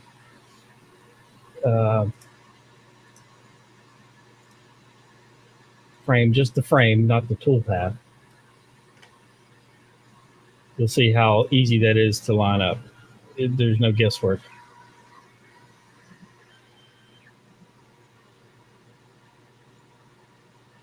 So cool.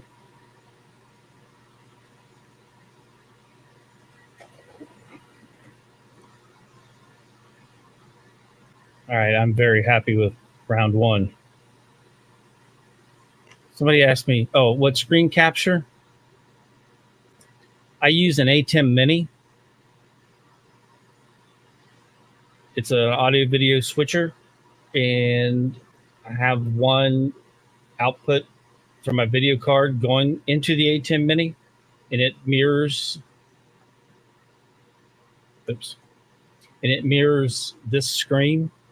So I just have it mirrored on whatever the display number this is. So display 2, it mirrors it on display 4.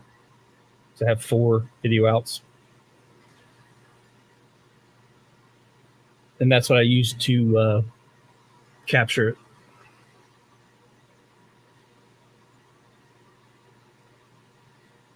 Well, technically, it's ready to go. All I have to do is just place it down and hit start.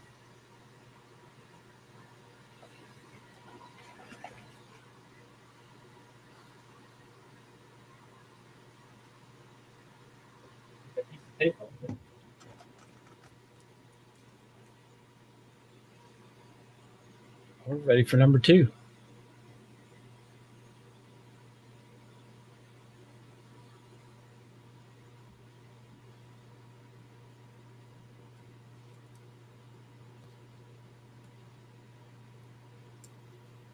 Yeah, Lou, as you can see, that everything's now its own separate, and then the offset fill for the outside.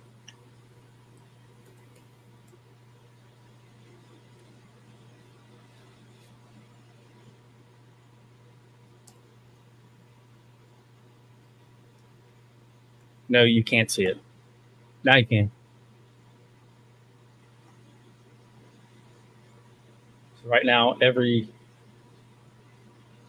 piece is its own separate layer, and yeah, that's dramatically cut the time.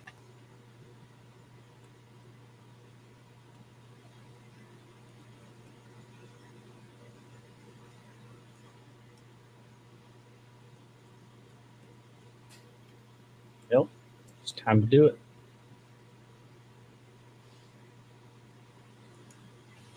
Okay, I have a song ready to go. I just need who was talking about all the luck back then? It took me a minute, but I got it. Ed. Okay, I need a music style.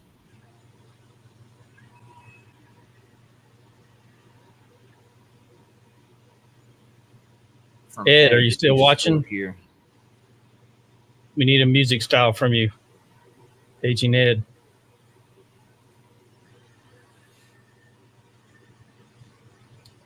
I have not been in the chat because I've been in Chat GPT and then in Suno trying to rewrite what Chat GPT did, and I got it all rewritten. So sweet. Here, I'll show you my A10 Mini. Rock, country rap, country. Let's do country rap, rock, dirty South. Maybe not dirty. Yeah, we'll do dirty South rock, dirty South hip hop. We'll do country boom bap, and then maybe some modern blues mixed in with that because it is a bad luck song. Okay, country raps first.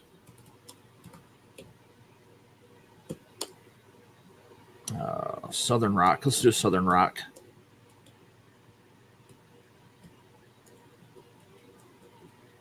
I'll put southern rock hip hop in there, and then so there's my A10 Mini. We'll do modern blues. And there you can see there's my display input, and it is all HDMI's for your cameras and video source. They even spelled it wrong. What the? HDMI's, and then to increase the amount of HDMI inputs that I can use, I can switch using this switcher to 4 additional HDMI inputs. So that's actually what the phone is plugged into this cord right here. So it's that one, and then if I press the button one time, we'll go back to my other laser camera. So if I push that, I'm back to that camera, and then if I I have the 2 set up in my preview, and then I can push that, and then you're back to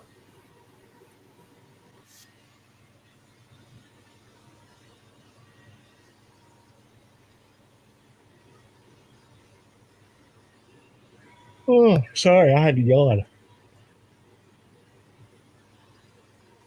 Ugh. Stopped right in the middle of the talking. It just caught me off guard.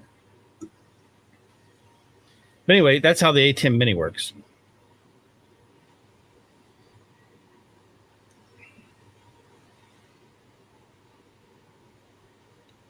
And then it has the USB out that plugs into your PC, and then your PC recognizes it as a webcam. And then that's what StreamYard is using as my webcam.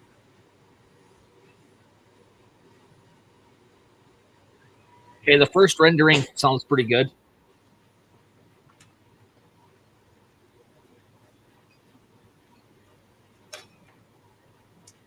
Okay.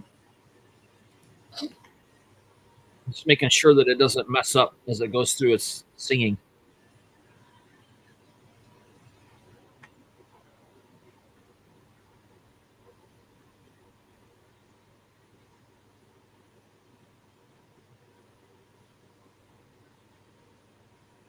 Oh, this is just such a joy looking at this plaque. It looks so much better than past ones.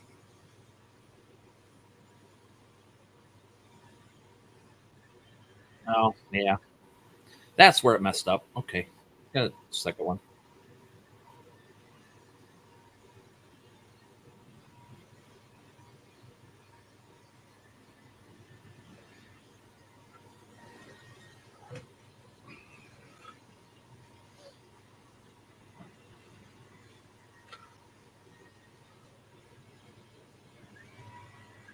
Now I've got to just give this one final sand in a couple spots around the edges for this plaque I just did. Drill the holes, then stain it, then polyurethane, then add the 3D printed mounts for the knife after I drill it out in the countersink. Put those on there, and it's finally ready. There's a lot of steps involved in getting these things ready.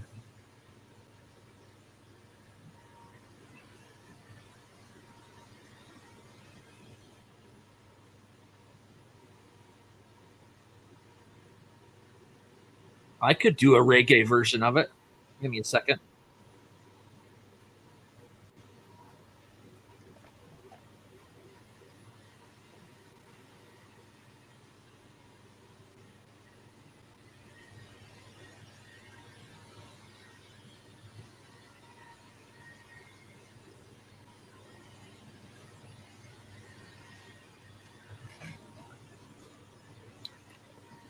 You guys have any suggestions for what to engrave on this baseball bat?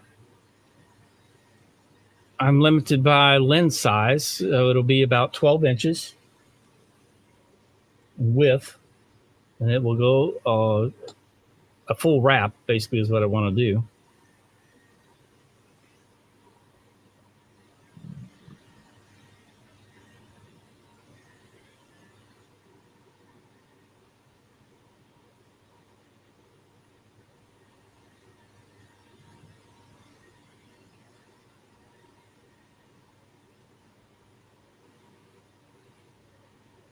Thinking about scrolls or a Celtic knot pattern, or just something.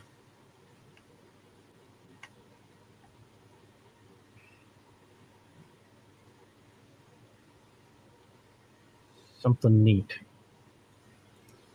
I think I'm going to open up a new light burn window. Let's get the circumference of this bat. Peanut butter jelly time. How would you suggest doing that a full wrap?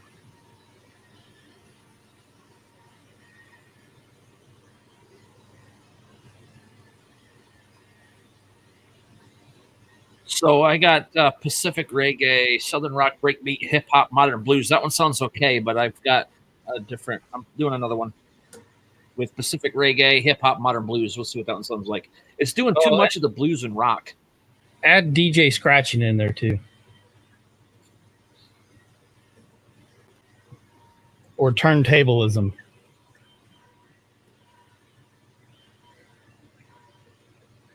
Okay, I just added DJ scratch on another one that's rendering. Sweet.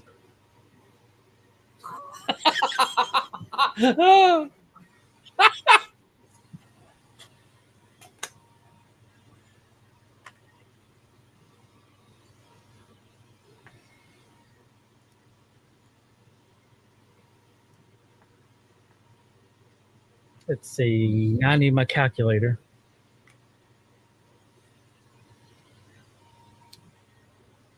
I need to do 55.5 times 3.14159. 174.36.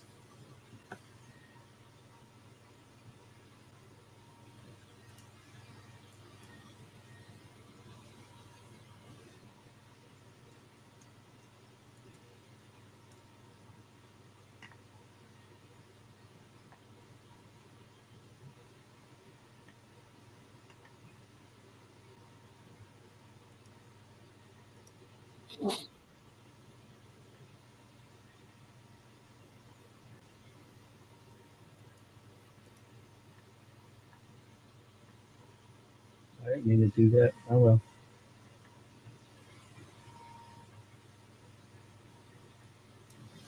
The width. What are we going to do for the width? Let's go 300.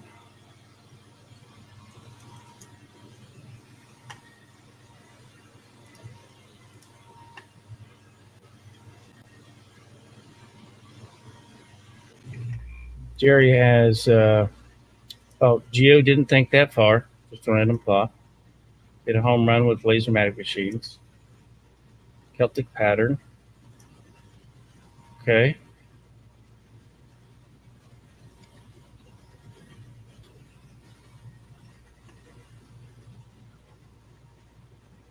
How can I incorporate all three of those?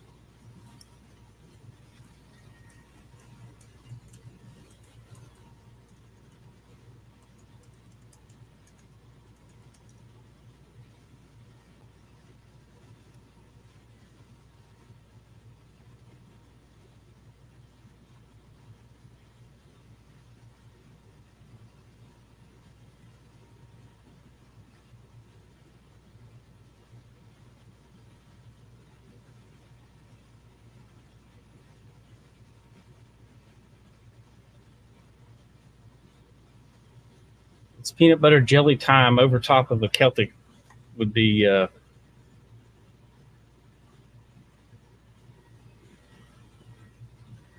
Celtic knot design. Might be cool.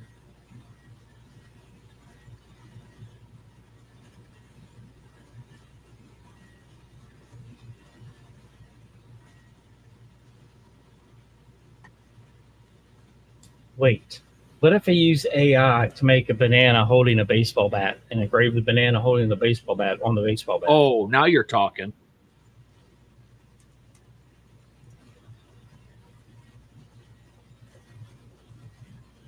And then that could be over top of a pattern of Celtic knotwork or something. Yeah, exactly, Geo. It is the UV.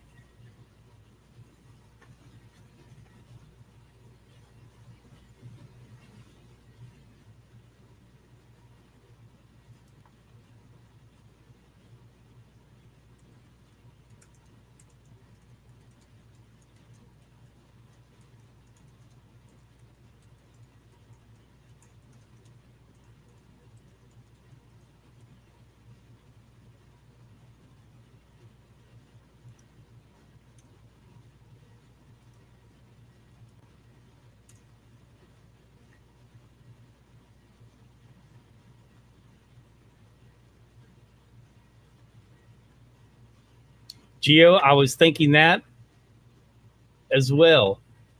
That if I had banana holding the baseball bat and then just the pattern of bananas dancing, that would probably look pretty neat.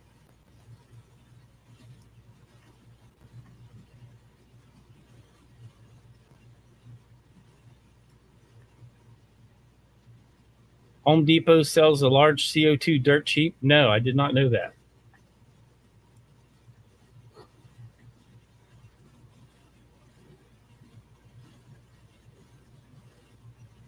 AI is something else.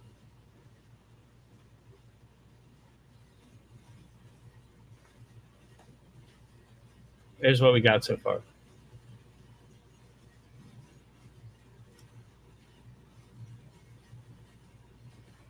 Image 1, image 2.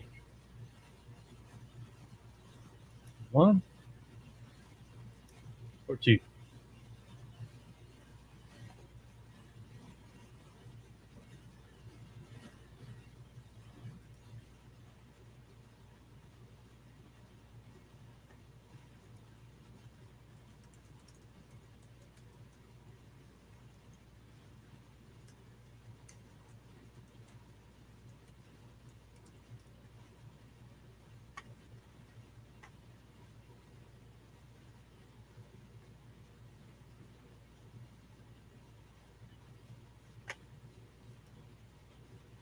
Jack, what AI are you using to make your videos?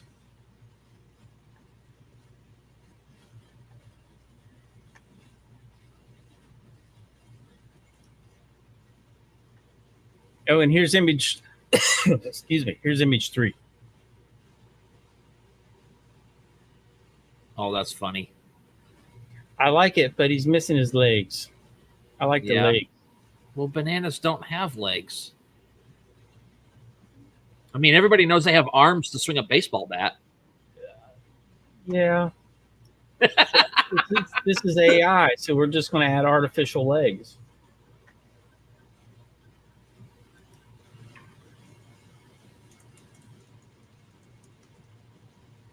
In video, I've tried in video. Made like one video with it. Yeah, banana can't dance if it doesn't have legs. That's true. Suno is having a really hard time with this song right now. Oh, okay. This guy looks really angry. And he's got legs.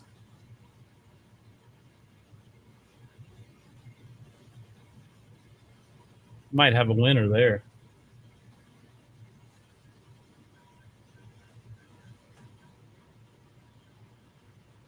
I could trace that Jeff out. Benedict, it's anti-gravity. Banana peels are slippery. They just slide. I'm thinking if I trace this, then I can just insert my logo right where his watch is. And then I'll take the bat and then I'll put an image of a banana holding a bat on the bat. Go for some Inception level engraving.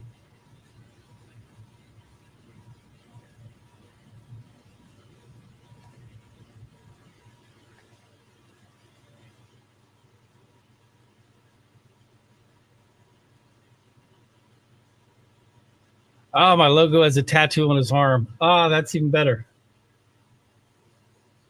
Keo's got the good ideas.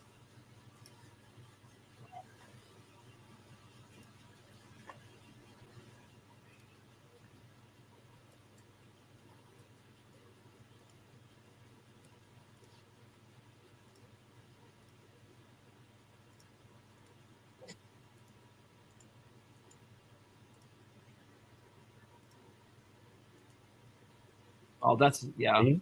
I saw that.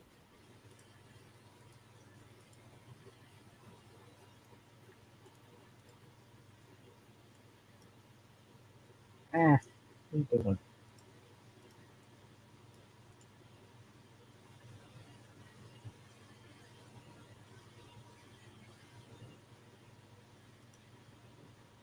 What did you see, Jeremy?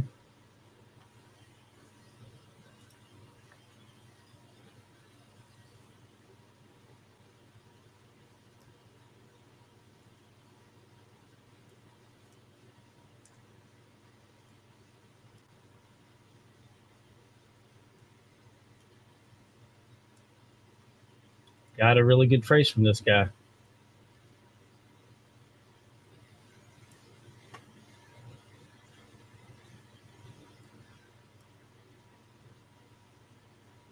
There he is.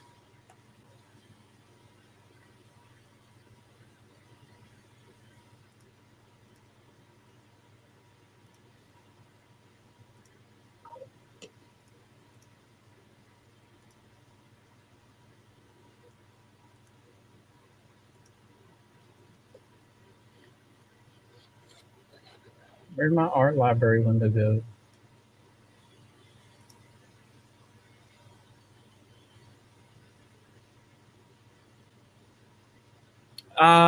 Probably around 600 millimeters per minute. I'm answering the Duke of Tank. And thanks for stopping by. But yeah, about 600 millimeters a minute.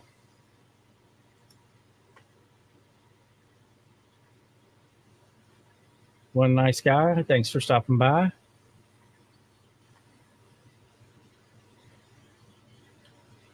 And for those of you just joining in, to show you what I'm running, I'll show you the first one was complete. Best looking plaque that I've done, in my opinion. It definitely has beat out my CO2 laser. But this was just done on the LaserMatic 30 watt, and I'm running plaque number 2. So this is poplar that I've cut and then routed to make this plaque.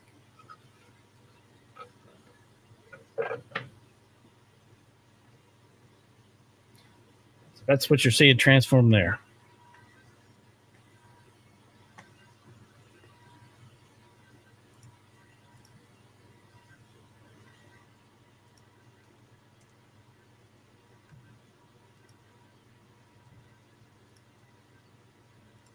Now I'm just working on making a banana.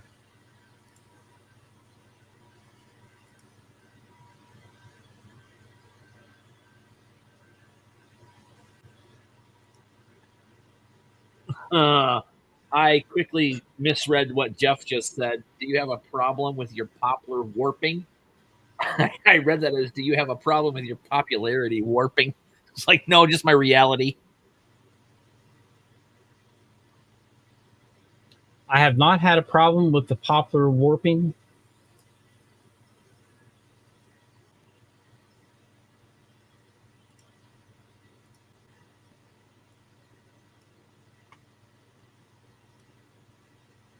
Sorry, I was trying to import my logo here.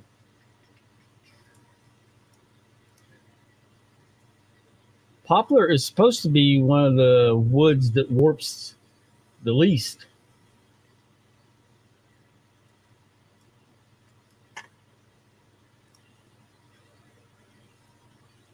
So when I built my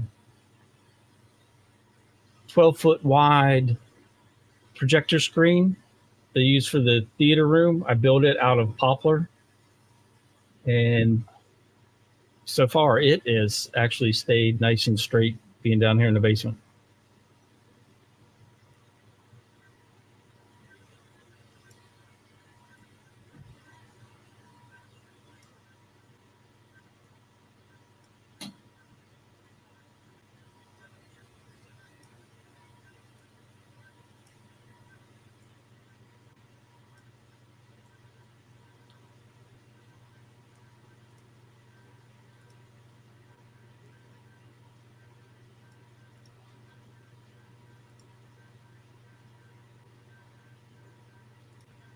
Make that blue.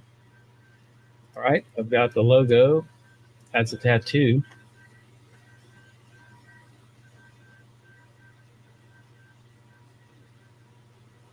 Okay, I think I have one that starts off reggae but goes into some rock rap type stuff at the end. It's the best I can do. It just keeps wanting to do a bunch of gibberish, and it threw some nasty stuff in the end of a couple of them. So let me get this in here where I can upload it. See if you want to play it or not. It's up to you.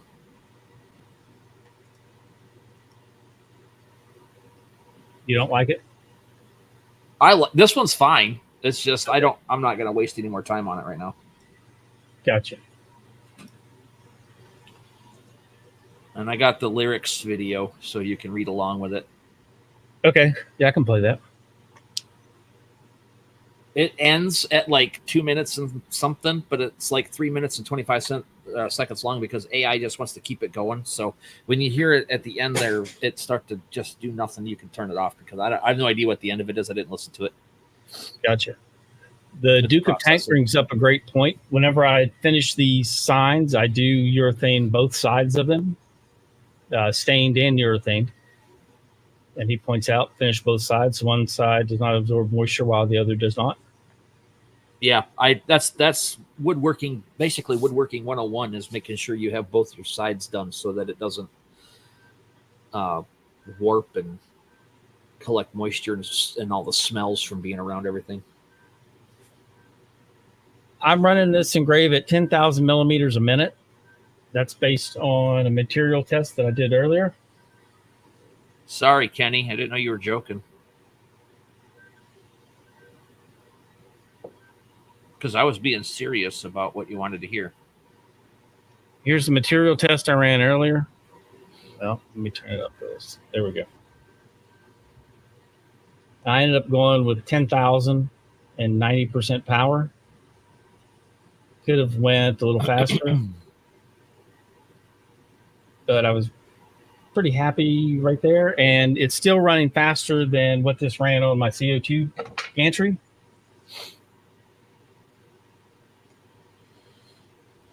It would take about almost an hour on the CO2 gantry, and I've got it down to 48 minutes on this, so it's not bad at all.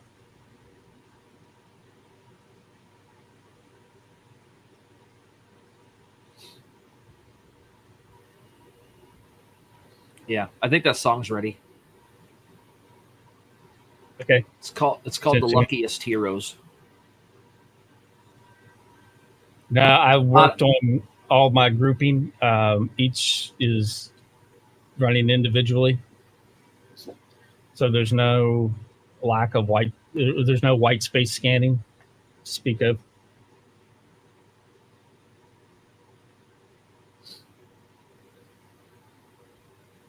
But this is running the job faster than my CO2 did, which I could have optimized the grouping on the CO2 and had it run faster. But the quality is not anywhere near what the CO2 is doing.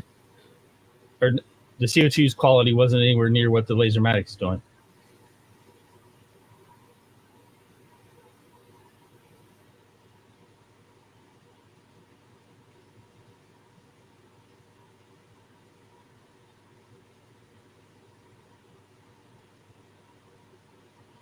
It's Suno, Duke of Tank. It's Suno.com.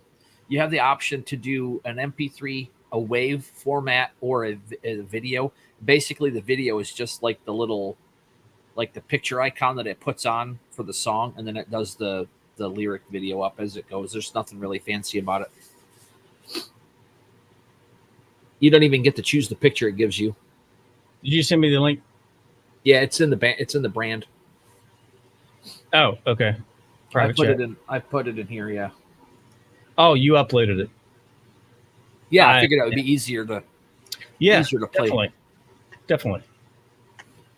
This one is what did I end up putting on here? The only one that actually literally sung the words the way it was is Pacific Reggae, Hip Hop, Dirty South Boom Bap.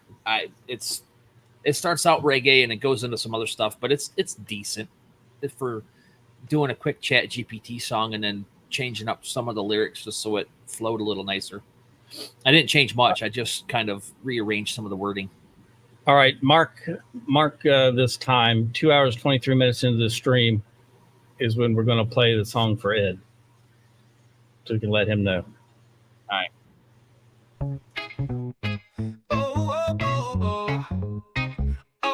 woke up with a smile and thought it's gonna be my day, but my kids ate all the banana bread. Car broke down at the corner, lost my wallet in the drain. There's a pot of gold out here, but it's hiding in the rain. I bought a lottery ticket, felt lucky, yes I did. Turns out the guy behind me won 8 life rigged. Doom and despair, oh life's just unfair. Everything's crashing, no time to prepare.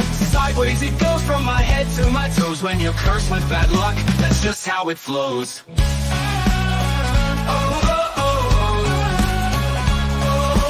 Tried to cross the street, but a chicken beat me to it. Gotta get to work, the boss hates me and so he helped me quit. Found a penny on the ground, thought my luck was turning sweet, but then a gust of wind blew me right off my feet. Broke a mirror, knocked on wood, threw some salt around like they told me I should. Doom and despair, oh life's just unfair. Everything's crashing, no time to prepare. Sideways it goes from my head to my toes. When you're cursed with bad luck, that's just how it flows. Broke a mirror, knocked on wood, threw some salt around like they told me I should. Doom and despair, oh life's just unfair. Everything's crashing, no time to prepare. Sideways it goes from my head to my toes. When you're cursed with bad luck, that's just how it flows. Broke a mirror, knocked on wood, threw some salt around. Tried to cross the street, gotta cross the street, boom, with the boss hates me. It's so he helped me, knew me wrong and weird. But wait, but what's this? A twist in the plot. Hit rock bottom, but guess what I got? A shooting star streaks right across the sky, and suddenly fortune's on my side, oh my. I found a bag of cash, tripped into a promotion, saved the day from doom with accidental devotion. Won the lottery twice, and now I'm sitting pretty. Turns out all that bad luck was just making me witty.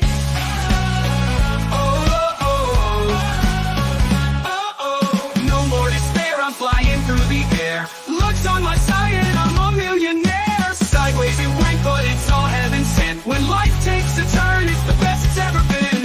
So here's the deal, when life's feeling stuck, sometimes it's just the setup for the best darn luck.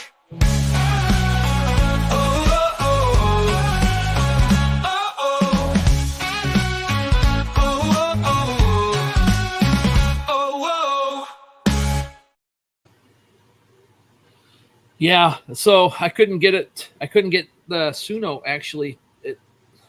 When I write my own songs and then use Suno for the stuff, it seems like it's better. When I try to use Chat GPT and then change stuff, they don't talk to each other very well. I don't understand what the deal is. I probably could have wrote a better one if I'd have just, and it's about the same amount of time if I'd have just sat down and did it, but I was just trying to do something quick. I'm trying to find my latest Suno song. Let's see. Which is the best one? No, I don't copy everything to AI. It was just something, I'm bored. I was waiting for my laser to quit burning. Something to pass the time. Yeah. Because why not? Everybody knows AI is going to kill us, so I'm going to use it for fun stuff until it does. I don't blame you.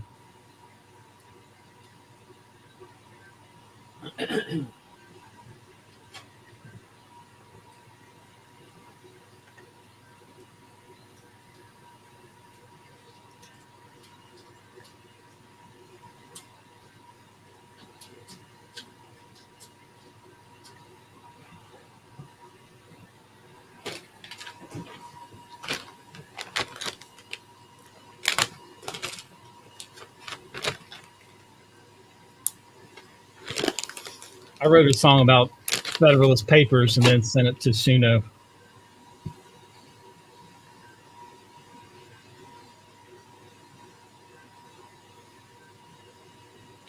Yeah, I actually tried 2 different country versions of that song, and it was so bad I was like, nah, I don't. There was so much gibberish in the front, like not words. And then at the end, they started cussing. And I'm like, no, excuse me. And then one of the straight reggae songs was like so bad. It didn't even use half the lyrics that I put into it. It did its own thing. So I don't know if they're doing an update or an upgrade or something, but that was bad.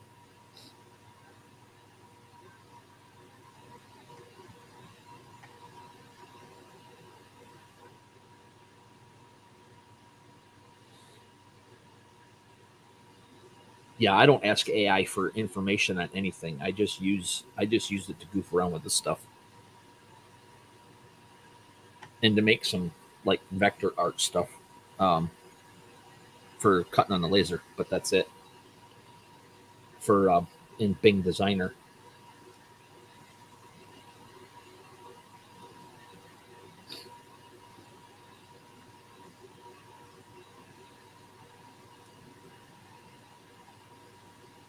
Yeah, I checked out Udio. I did Udio and Suno when I first started to try doing some of this stuff, and I'm kind of glad I didn't go with Udio. There's both of them have their flaws, and both of them have their really good parts where it's really good. But Udio is in more trouble now for copying artists than Suno is. Because in Udio, you can actually make this sound like Bon Jovi or make this sound like Tim Conway or whatever, and it'll do it to the point where you could get in trouble for it. So, and I don't do that in my descriptions anyways, because I don't want it to. And I've played my songs in Google search and to make sure it didn't sound like anything else, because there's you can hold your microphone up and listen to your own stuff, and none of my stuff. There's nothing like it out there, so that's good, at least right now.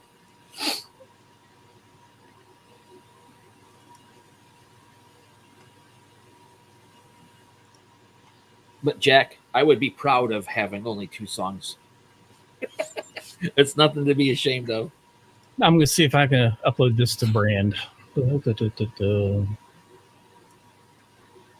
I think I heard that song. Which one? The one that you're uploading. Oh, I redid it. Oh, you okay? Yeah, different lyrics. Gotcha. Different music.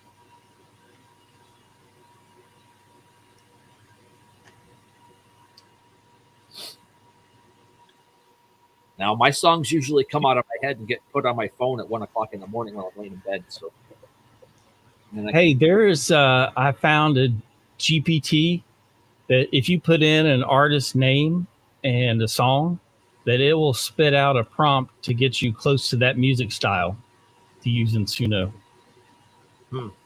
Without describing an artist or anything like that. Okay. I don't get into Chat GPT that much. So, I mean, I just use like the old one, the first one or the second one or whatever is out there. I don't have Chat GPT 4 or nothing like that. I ain't paying for none of that crap.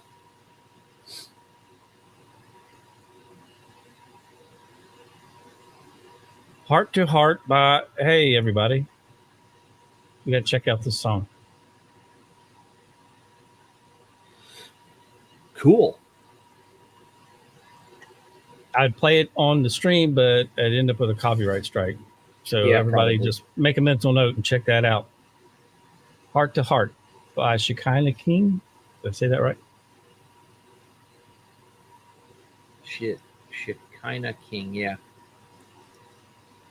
So the funny thing is, my dad has been on the Grand Ole Opry stage, and he has songs that hit number 2 over in Germany, but and like number 15 here on like the gospel stuff. And I can't play an instrument or read music, so I think it's hilarious. It didn't flow down to me. Duke says no copyright strike. He's half owner of the copyright, so you're good. Oh, okay.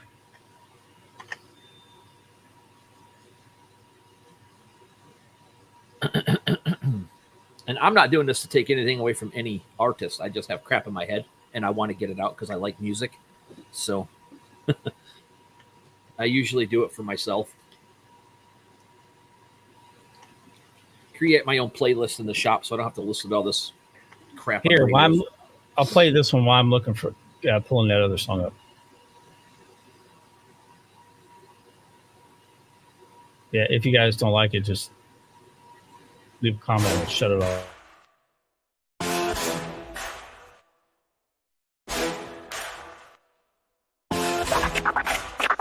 see your papers.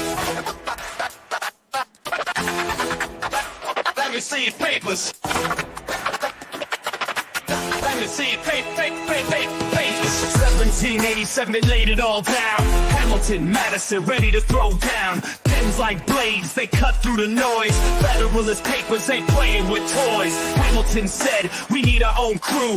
Not just some soldiers, but ready like you. A militia strong, not some puppet play. To keep this land safe in our own damn way. Balance of power, that's how it's designed. Madison said, don't let them take your mind. And all population, ready to fight. When the government steps out of line, take flight. Federalist words carved deep in the page. Rights in our blood, yeah, we know the rage. But if you think you're strapped like a lawmaker, you think you can carry, huh? Let me see your papers. Let me see your papers.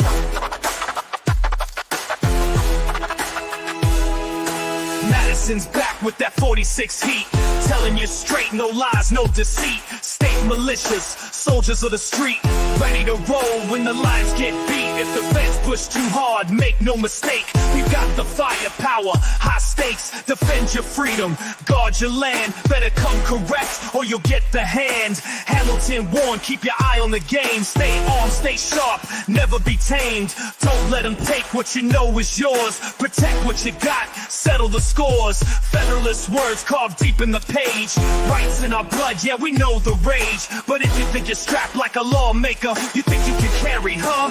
Let me see your papers. Let me see your papers. Let me see your papers. Now the fire burns, arguments don't fade.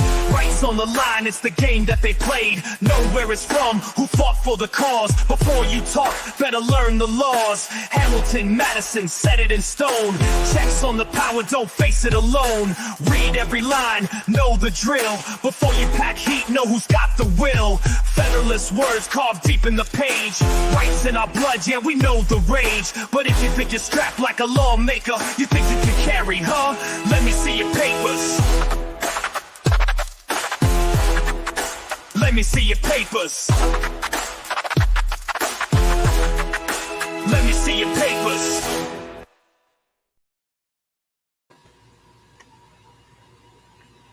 Yeah, that one's good.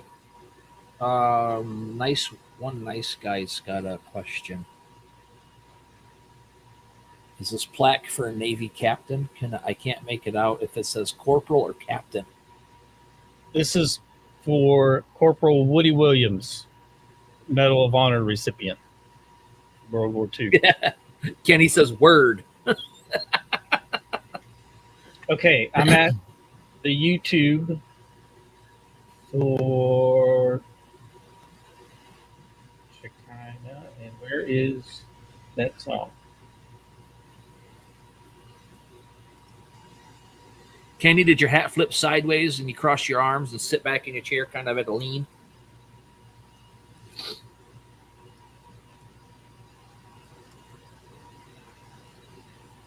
Sunglasses dipped low on your nose? Or is that too much Fresh Prince in the Bel Air or whatever? I don't know. It's the only little show I watched when I was a kid. All right, I think I've got it. Maybe.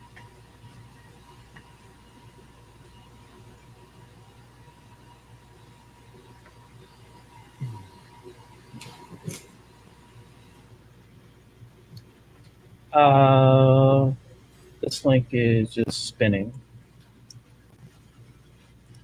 Didn't like that one. Try the other one.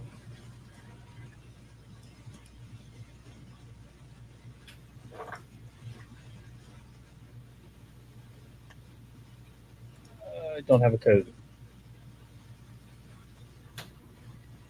Try this one again. Duke, can you send me a link to the song?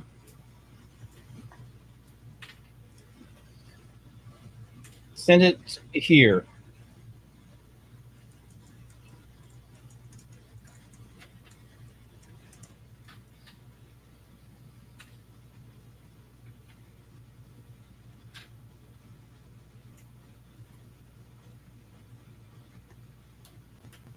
What kind of Android box, Kenny?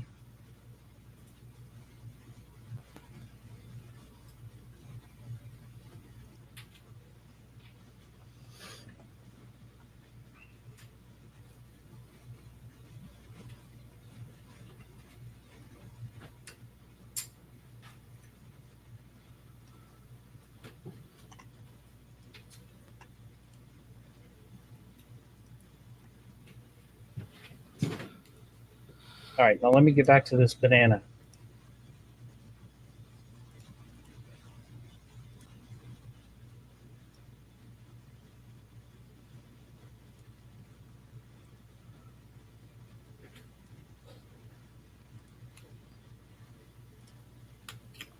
Okay, I'm don't mind my ignorance. What's an Android box?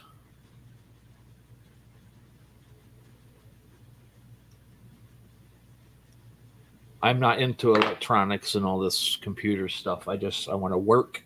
I want to make stuff, and I don't really get into all this other than what I actually need to use to do what I do.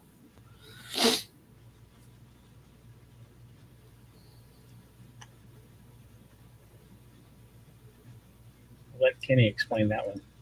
Yeah, I have no idea what an Android box is. Never heard of it before.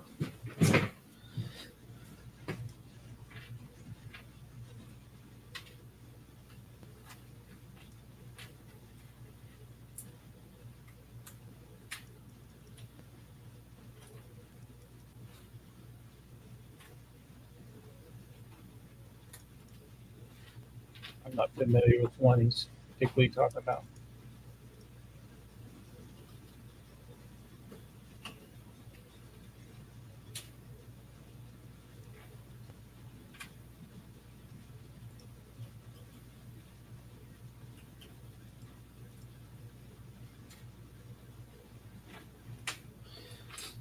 He said Shield, but the only Shield I'm familiar with is a 9MM.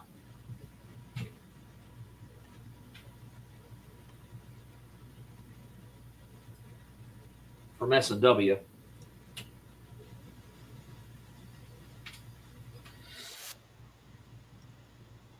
That's it.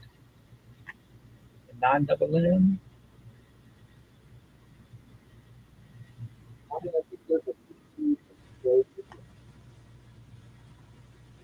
All right, he sent it. Let me pull it up here.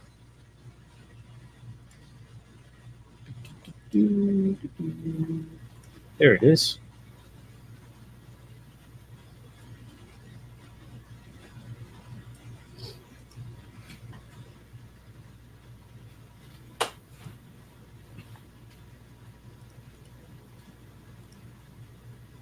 Let me get my account with the premium.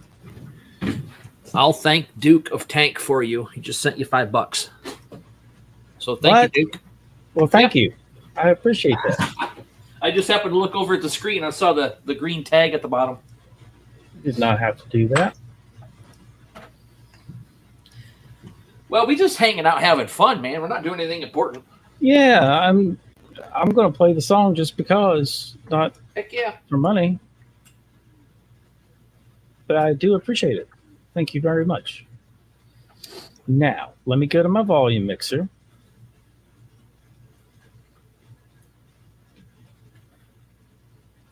I'll show you what I'm doing.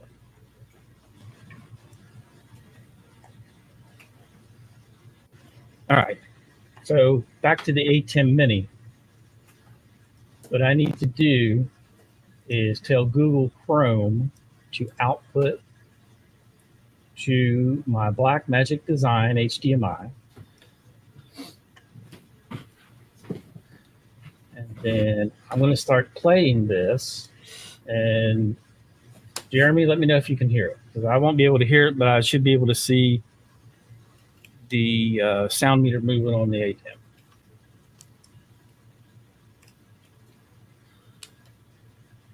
Can you hear anything? No. Okay. I see the progress bar moving, but there's no sound. Okay.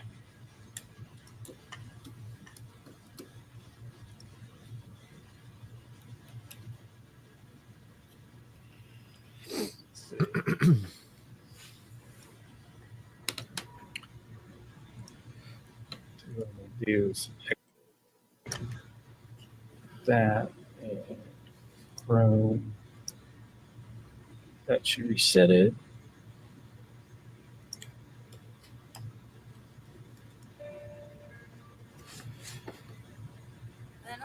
Now can you hear anything? Yeah. I don't. Too loud? Or is it good?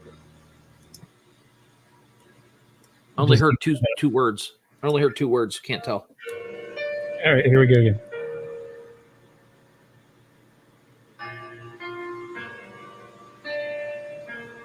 Seems like a good volume so far. Been a long time coming. That's loud. Things that are important and necessary for your growth. It's getting kind of heavy, and I don't know where to start. I'm holding my emotions to have this heart to heart. I don't want to tell you that you're wrong. I don't want to lose myself again. Even though we're broken and bruised, this time we can't lose. 'Cause I don't want to live without you. No, I don't want to live without you. Just tell me that you love me. Times when you really don't. Lay aside my issues, even if you won't. I want to fight for what we started. I'm not going anywhere. Lay here beside me to prove you really care. I don't want to tell you that you're wrong. I don't want to lose myself again. Even though we're broken and bruised, this time we can't lose. 'Cause I don't want to live without you.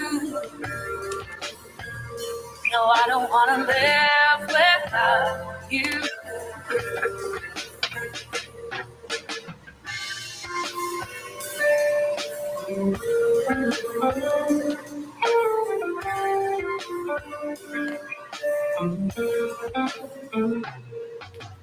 Bury that handshake, let my walls fall down.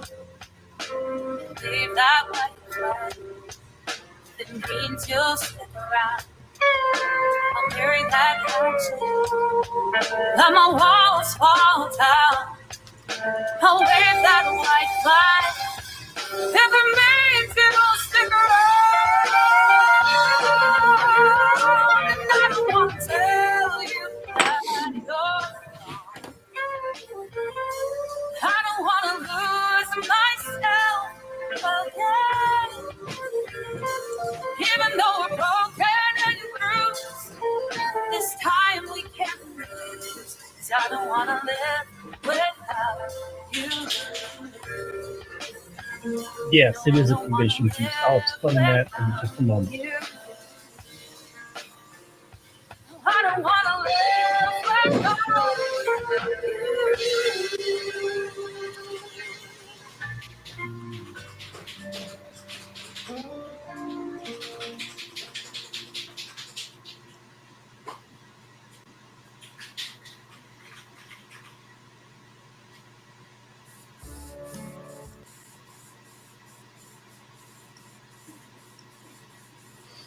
So here it is. It's sold by the West Virginia VFW. I make these for the West Virginia VFW. You can get the large plaque, a smaller one, or just the knife itself.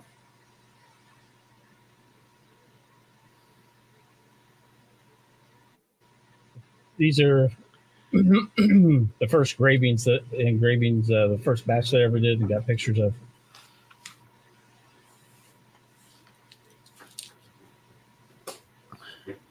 Actually made a whole video about it.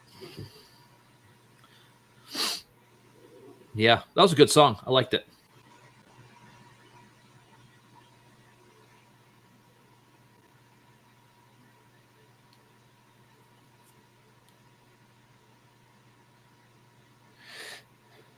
This is a 5-minute video. I'll just scrub through it. But what's coming up is the coolest part.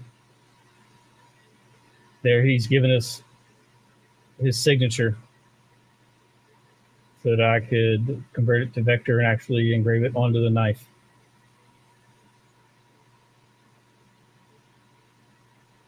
I got this a few months before he passed away.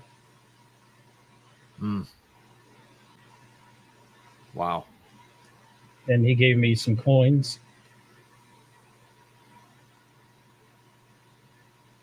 Before he passed, that was really cool.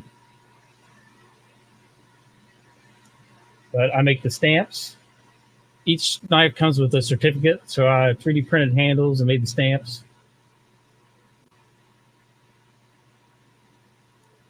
And there's what they look like. I engrave all the sheaths. I don't use the CO2 anymore. I use the LaserMatic.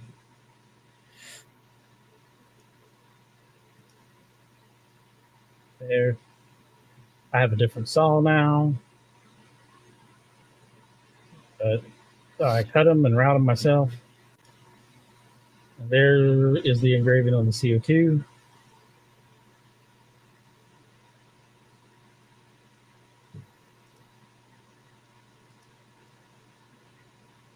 There's the brackets I was showing earlier. Of course, the knives.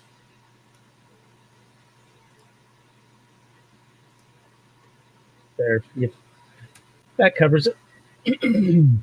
Very nice. Very nice. Well, it's 2:20. I got to get out of here. I got to go do a couple things outside the shop. So. Yep, I'm done with those 2 plaques. I need to get you back on screen.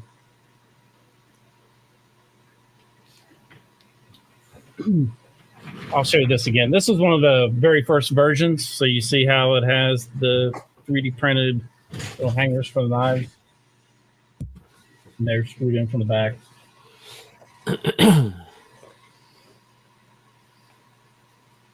But I do have a completed knife here.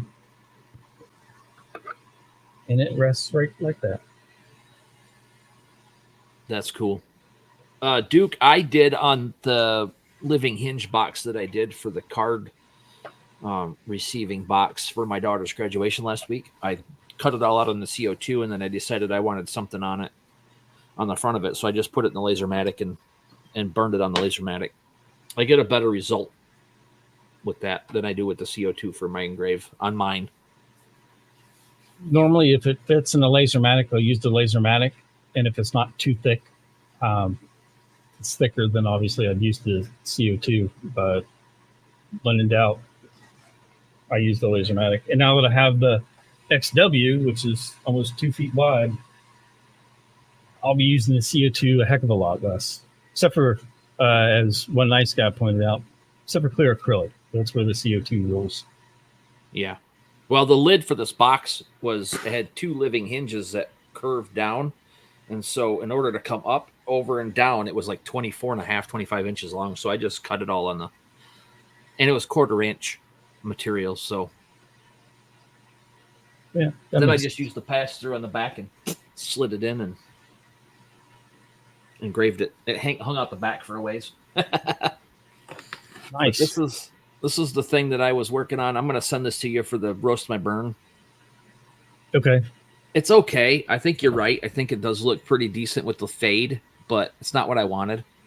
So yeah, it gives it a little. The shading gives it a little. You can see some texture in it, I guess. Yeah. Oh yeah, it's definitely got like a couple different layers in there, but yeah. So this one I might give this one away. I don't know yet. We'll see what happens at one of my shows. I usually try to give one item away at my shows. I'm trying to figure out what to do next, whether go ahead and engrave this baseball bat or and make a video on it, or do my voiceover and finish up a video on the We Create.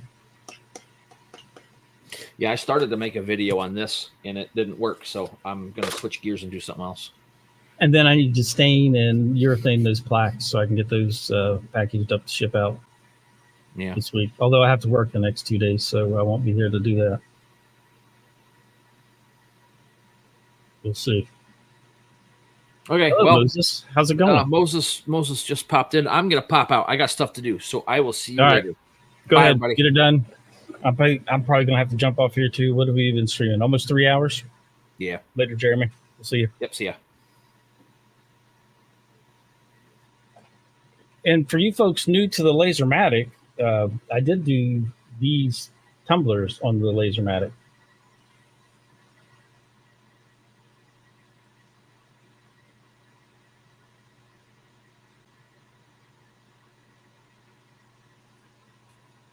So there's a video on my channel that came out. Was it last week before? Show you exactly how I did those. Files free with settings.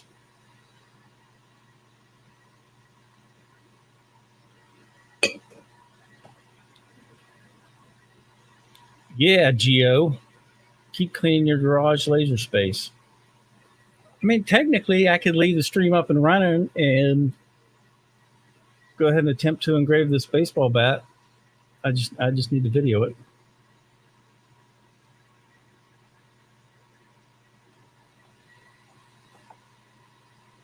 Though I'm going to have to rearrange some things because with the LaserMatic setting here, I'm not going to have room.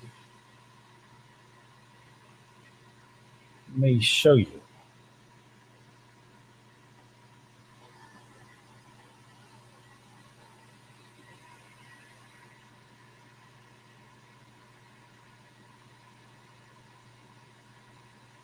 Okay. Had to put it back on autofocus. Here's the UV. And here's the baseball bat.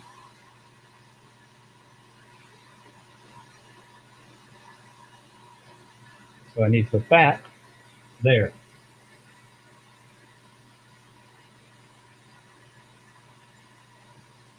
But that is now in the way.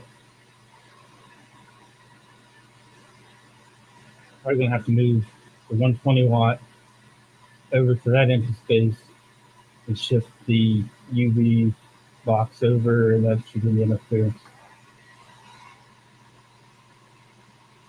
Should.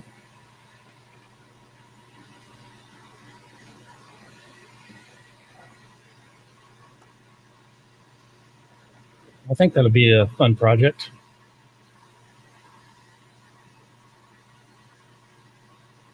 What else do I have? I got all kinds of stuff I need to do.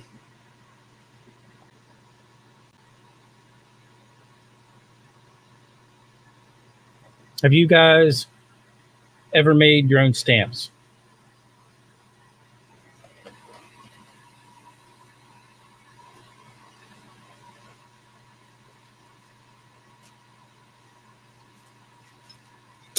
I'm sure you've been to a business and they have your rewards card, your loyalty card, where they take the card and stamp it with some sort of design, graphic, whatever. And, you know, on your 10th, you say on your 10th visit, the next one's free. Yeah, I would imagine they get pretty irritated if you made your own stamps. Anyway, I take these wooden dowels, cut them to size, about the length of a golf pencil. Use the CO2 galvo and engrave tiny stamps to go on the end. And it will either be like a soda cup or an ice cream cone. And then this place takes them and uses them to stamp their loyalty cards. I have to do a video on these. Actually, I need to do that before I do anything else because I need to get these stamps to them. Maybe I'll just do that and get it out of the way. But those are fun to do. How's Steve doing today? You at work? Or are you home already?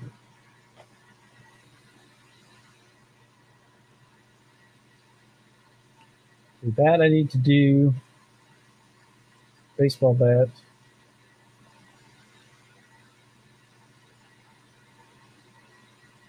Got a video done on the LaserMatic making the big plaques. That was easy. I'll just chop this up and re-upload it as a replay.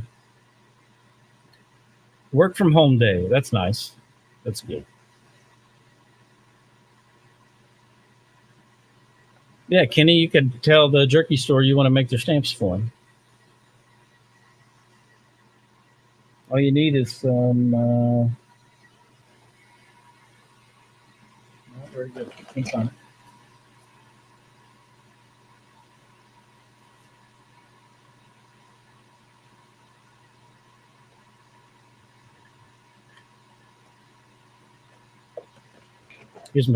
Here's a piece. So this is the engravable rubber that I made the little stamps out of before, and also what I made the stamps for that certificate for the plaque. Same thing. And I need to make myself a stamp as well because my FFL number changed. So I have to make a new stamp with my new FFL number.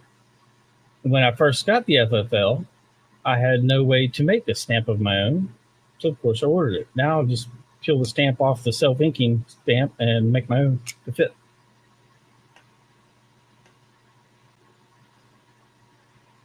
How to drive a big rig from home. Get you an FPV headset like they use for drones and just drive that thing.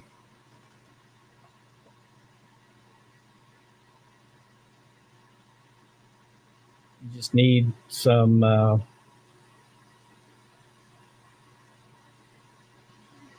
don't know, some motors, maybe some robotic arms to do all the controls and gear shifting. It seems like a simple plan, I would think. Give it a shot.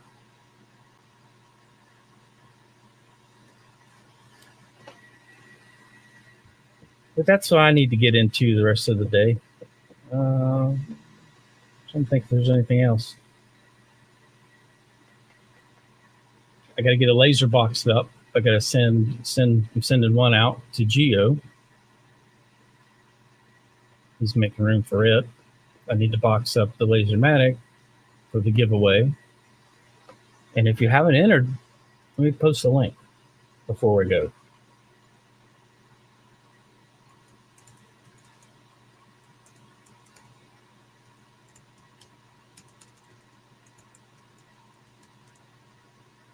That's for the giveaway.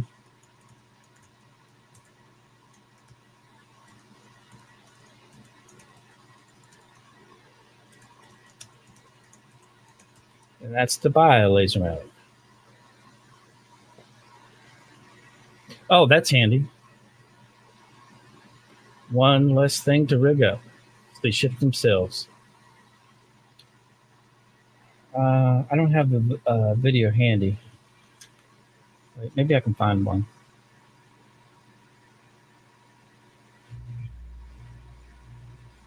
Let me look here.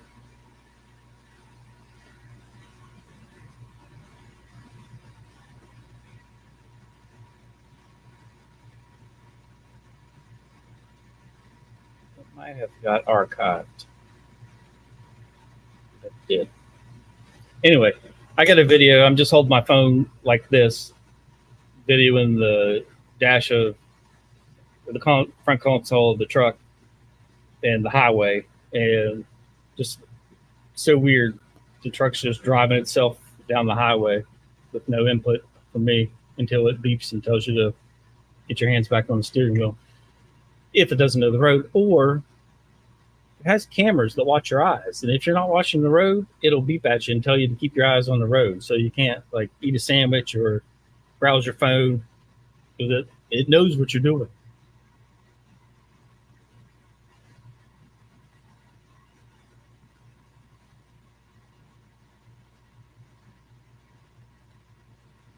You looked up the sticker I had on the giveaway laser. Yes, that is terrible. Will likely in October. Hard to get my FFL at all. Got it 3 years ago, and then I ended up having to have the ATF come and do another interview because I sent in my renewal like 2 days late.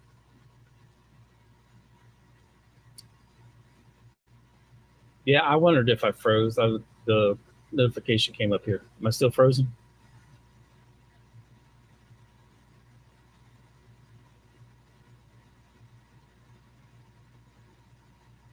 I'll assume I'm not frozen.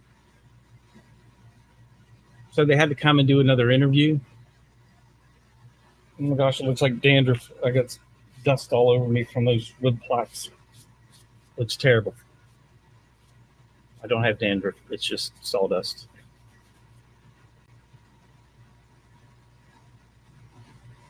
Should be back to normal. The warning went away. But anyway, FFL expires June 30th.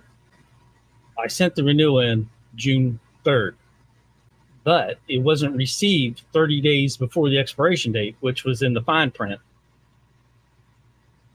They process it as a late renewal. Well, then it went from being a late renewal to they came and interviewed me like it was a brand new FFL, and I got a brand new FFL number. The agents were confused too. They're like, what are we even doing here? If it's late, it was just late. We don't need to do for a new one. But the licensing center versus the people doing the interviews are disconnected. They just know they have an interview to do. They do it, then submit that back to the licensing center. So I have a new number and everything's good. But it's not difficult, especially if you're doing laser engraving. So laser engraving a firearm, if you're removing material from it, then you technically need that manufacturing license in order to engrave on a serialized part of a firearm. Oh, okay. Terrell fixes all.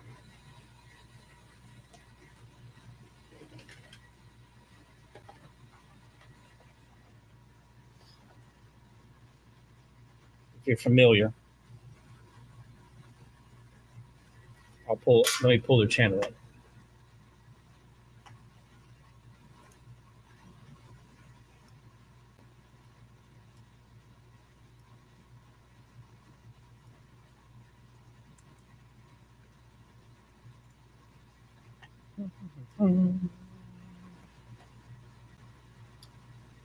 So there's their channel.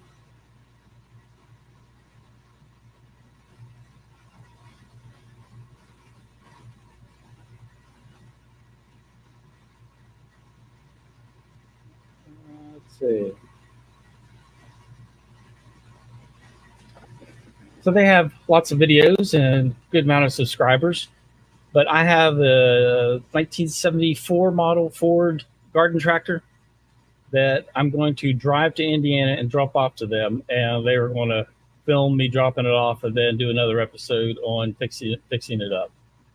But I'm donating it to their channel. Actually, if let's see. I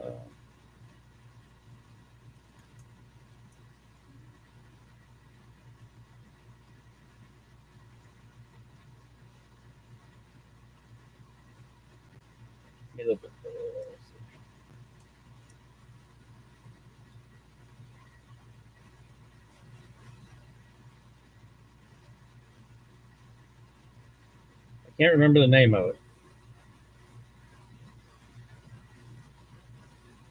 But anyway, I sent them a whole package of stuff, and there's a video on their channel of them opening up everything I sent them. No, I use my CO2 Galvo for the rubber stamps.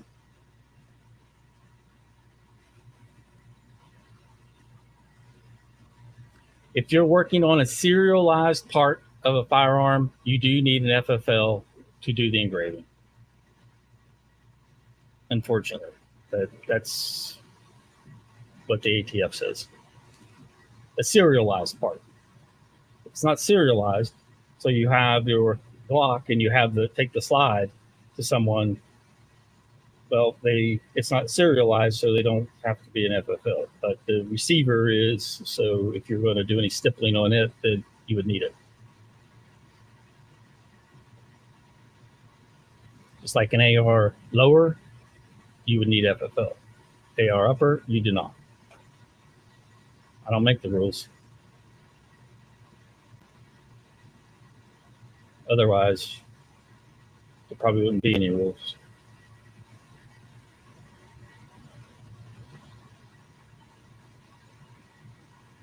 Yes. Smurfing.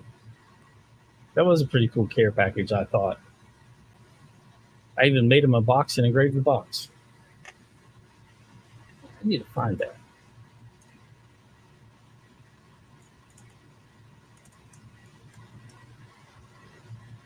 Ah, here it is. I just searched light source and there it was.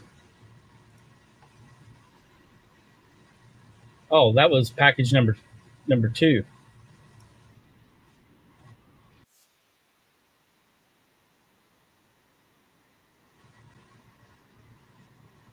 So that was the first package I sent him. Then I sent him another package,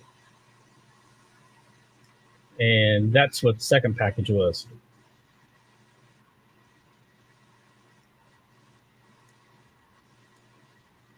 And there was a second one I did of a nice acrylic sign. Obviously on the CO2.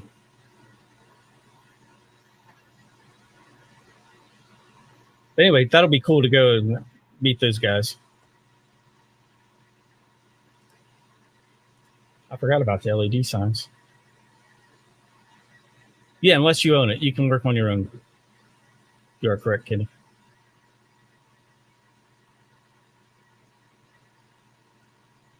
That is correct.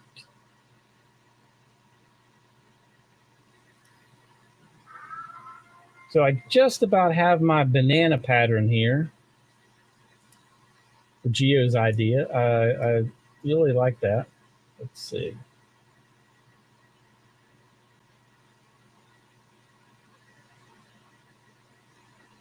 Let me show you. So I just did a virtual array with the peanut butter jelly time banana to make a pattern that would fit within the framework of the baseball bat. So right there, this blue line, that's the tool path. Could be the engraving area that I'm going to do for the bat. So I have this pattern, and then of course I have the banana with the baseball bat that's going to go on the baseball bat.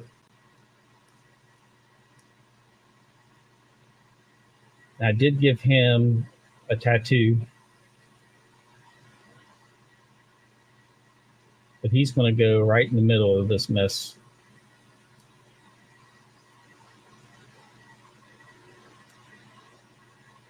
Make him a little smaller. He'll go right in the middle.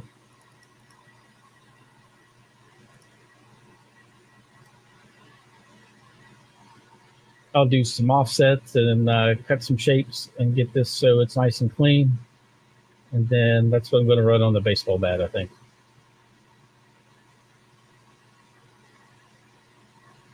Something goofy.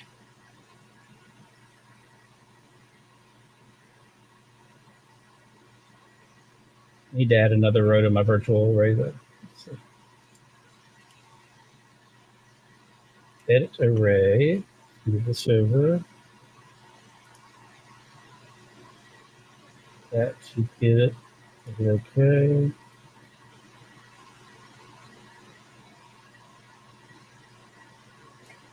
Yep, so I'll flatten the array, use the cut shapes tool, and just cut that off right here at the top.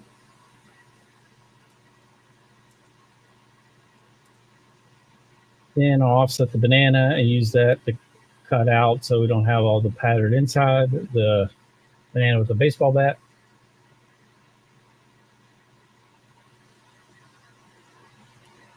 So let me go ahead and let me just do that while you're watching, in case anybody has any questions. So I'm going to flatten the array.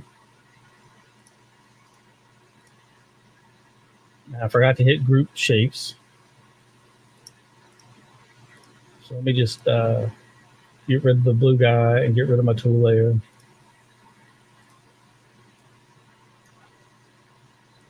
Group those together.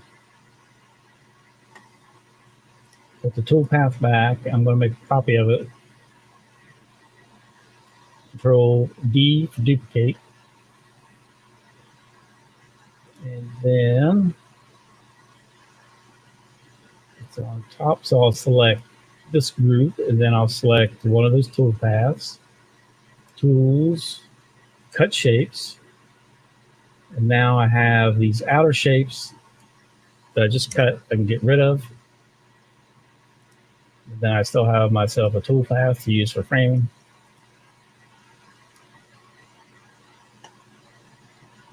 And I can bring the big banana back. Let's move into the top.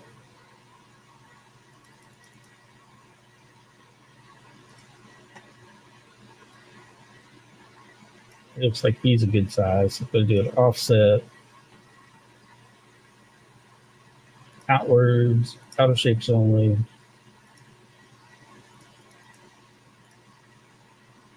Let's do a 2. Okay. There's our offset.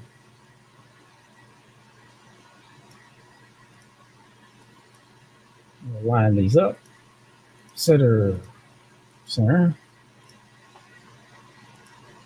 Now, I'm going to do the same thing. I'm going to make that into a tool path.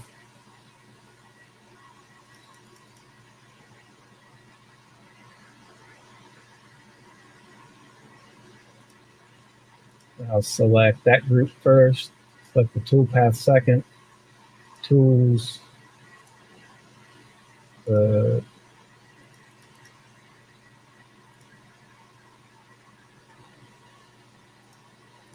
use Boolean tools too. Let me get that selected.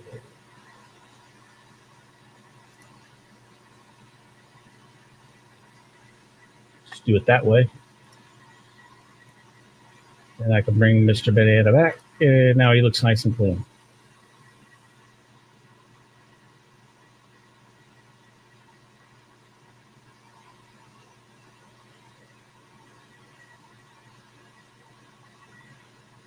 What do you think, Gio? Happy with that?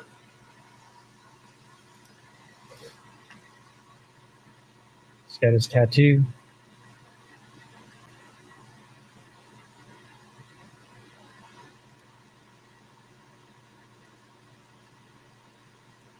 I'm going to shrink him down.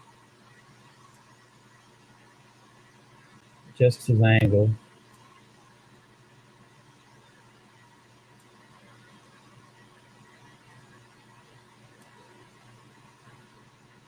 Make it a little bit bigger.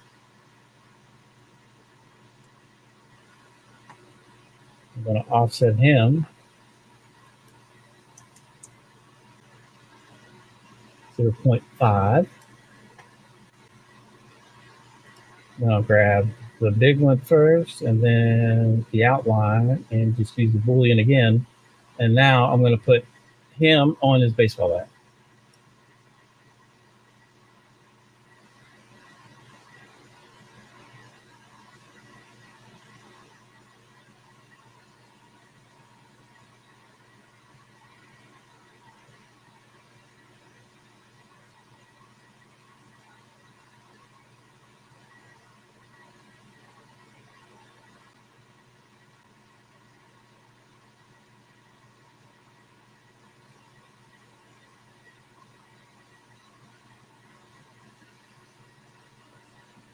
I was thinking about that, Mark, about putting the background pattern between his legs. And then I was thinking I might put some text and have it say it's peanut butter and baseball bat time or something like that. I'm still debating.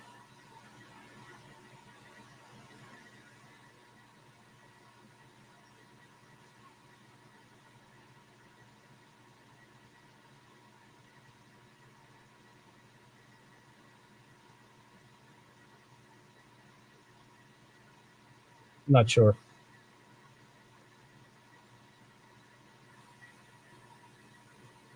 I'm thinking the pattern probably would look better. I think I agree with you.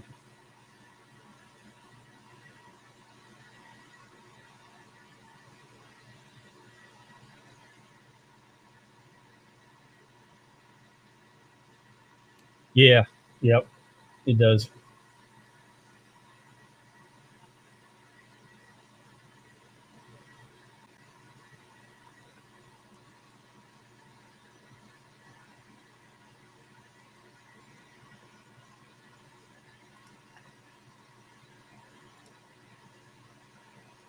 No big deal.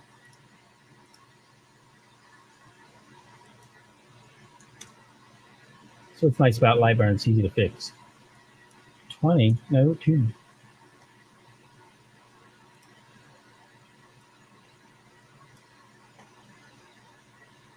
Let me just ungroup that. I'll grab this and this.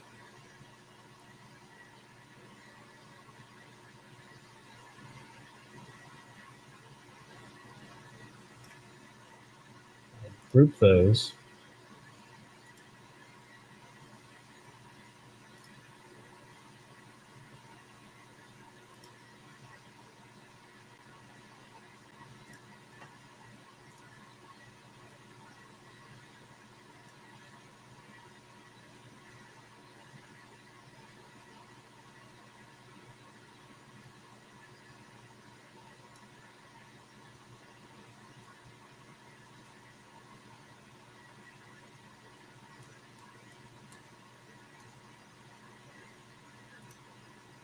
Need these pieces too. 1, 2, 3, 4.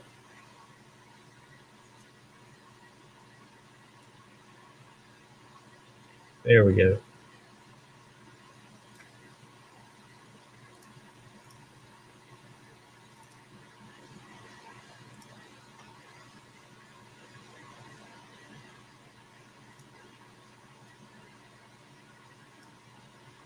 Yeah, that's way better. How's that?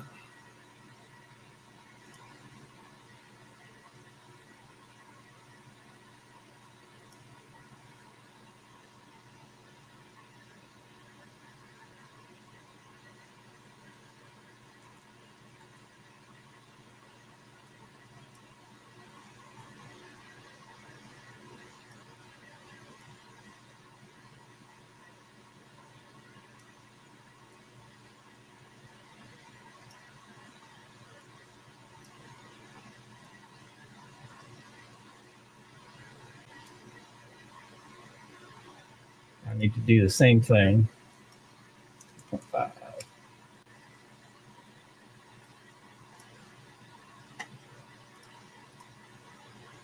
Group. I'll grab that.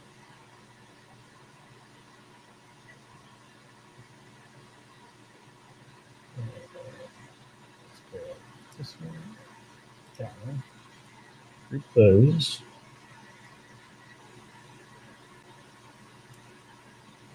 And 1, 2.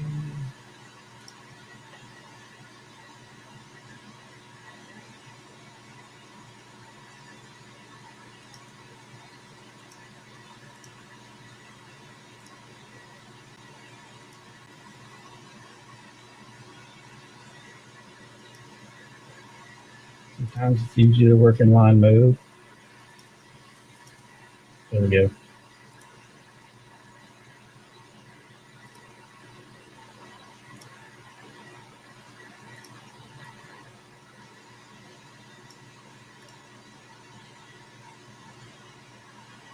All right.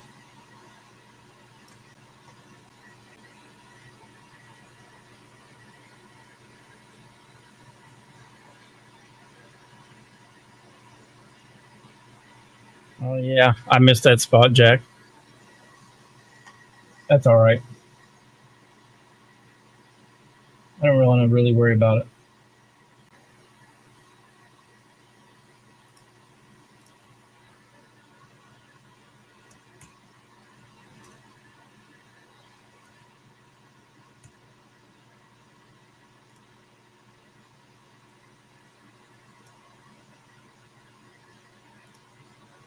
Let's see. I have a bunch of fonts.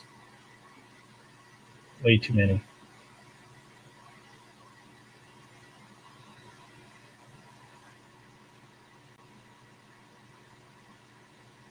Oh, let's do this one.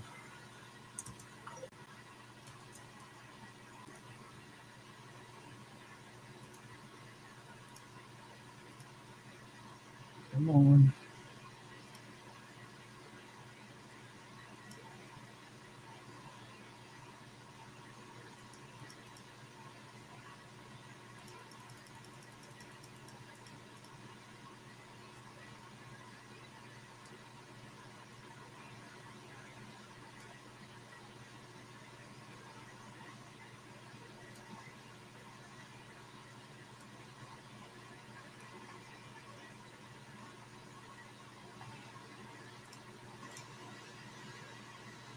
Yeah, that one looks good.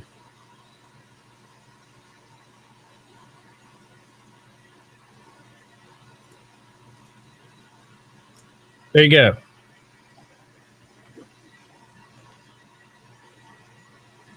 PB and J.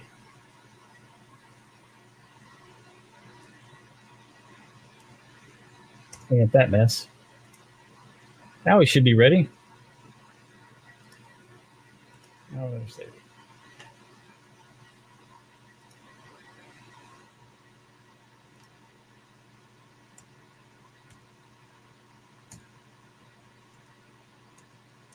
PBJ bat. That'll work. Hello, true history or made up tale.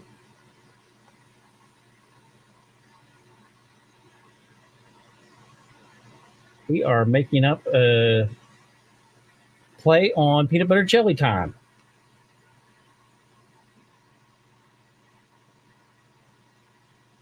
A happy bat, an angry banana with a happy banana dancing behind him.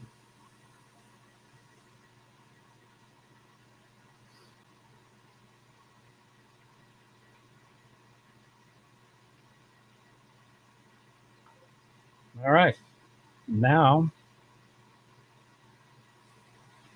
that I've got that done, I'm going to have to redo all that for the video. I want to put all that information in there.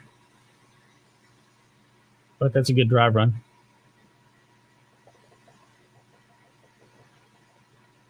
Probably when I do the video, I'll make sure I don't forget to do the space between the arm and the peel. So that's 1, 2, 3, 4 pieces I need to grab plus the outside. So yeah, that'll be good.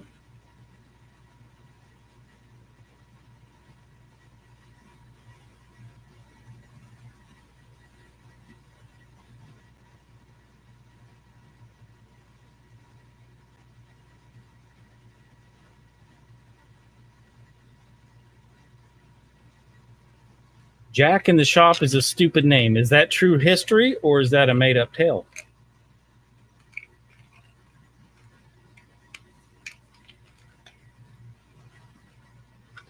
That is the question.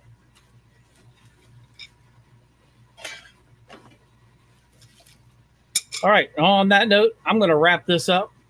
It's been 3.5 hours. I'm going to take a break and do some recording, hopefully recording and not napping. But we'll see. Anyway, thanks for hanging out, everyone. It's been great. It's been real. It's been fun. Yeah, it's been real fun.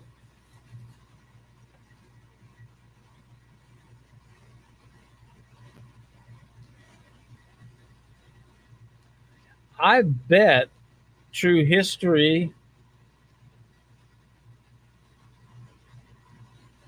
or made up tale is Jack in the Shop's AI channel. So is it true or is it AI made?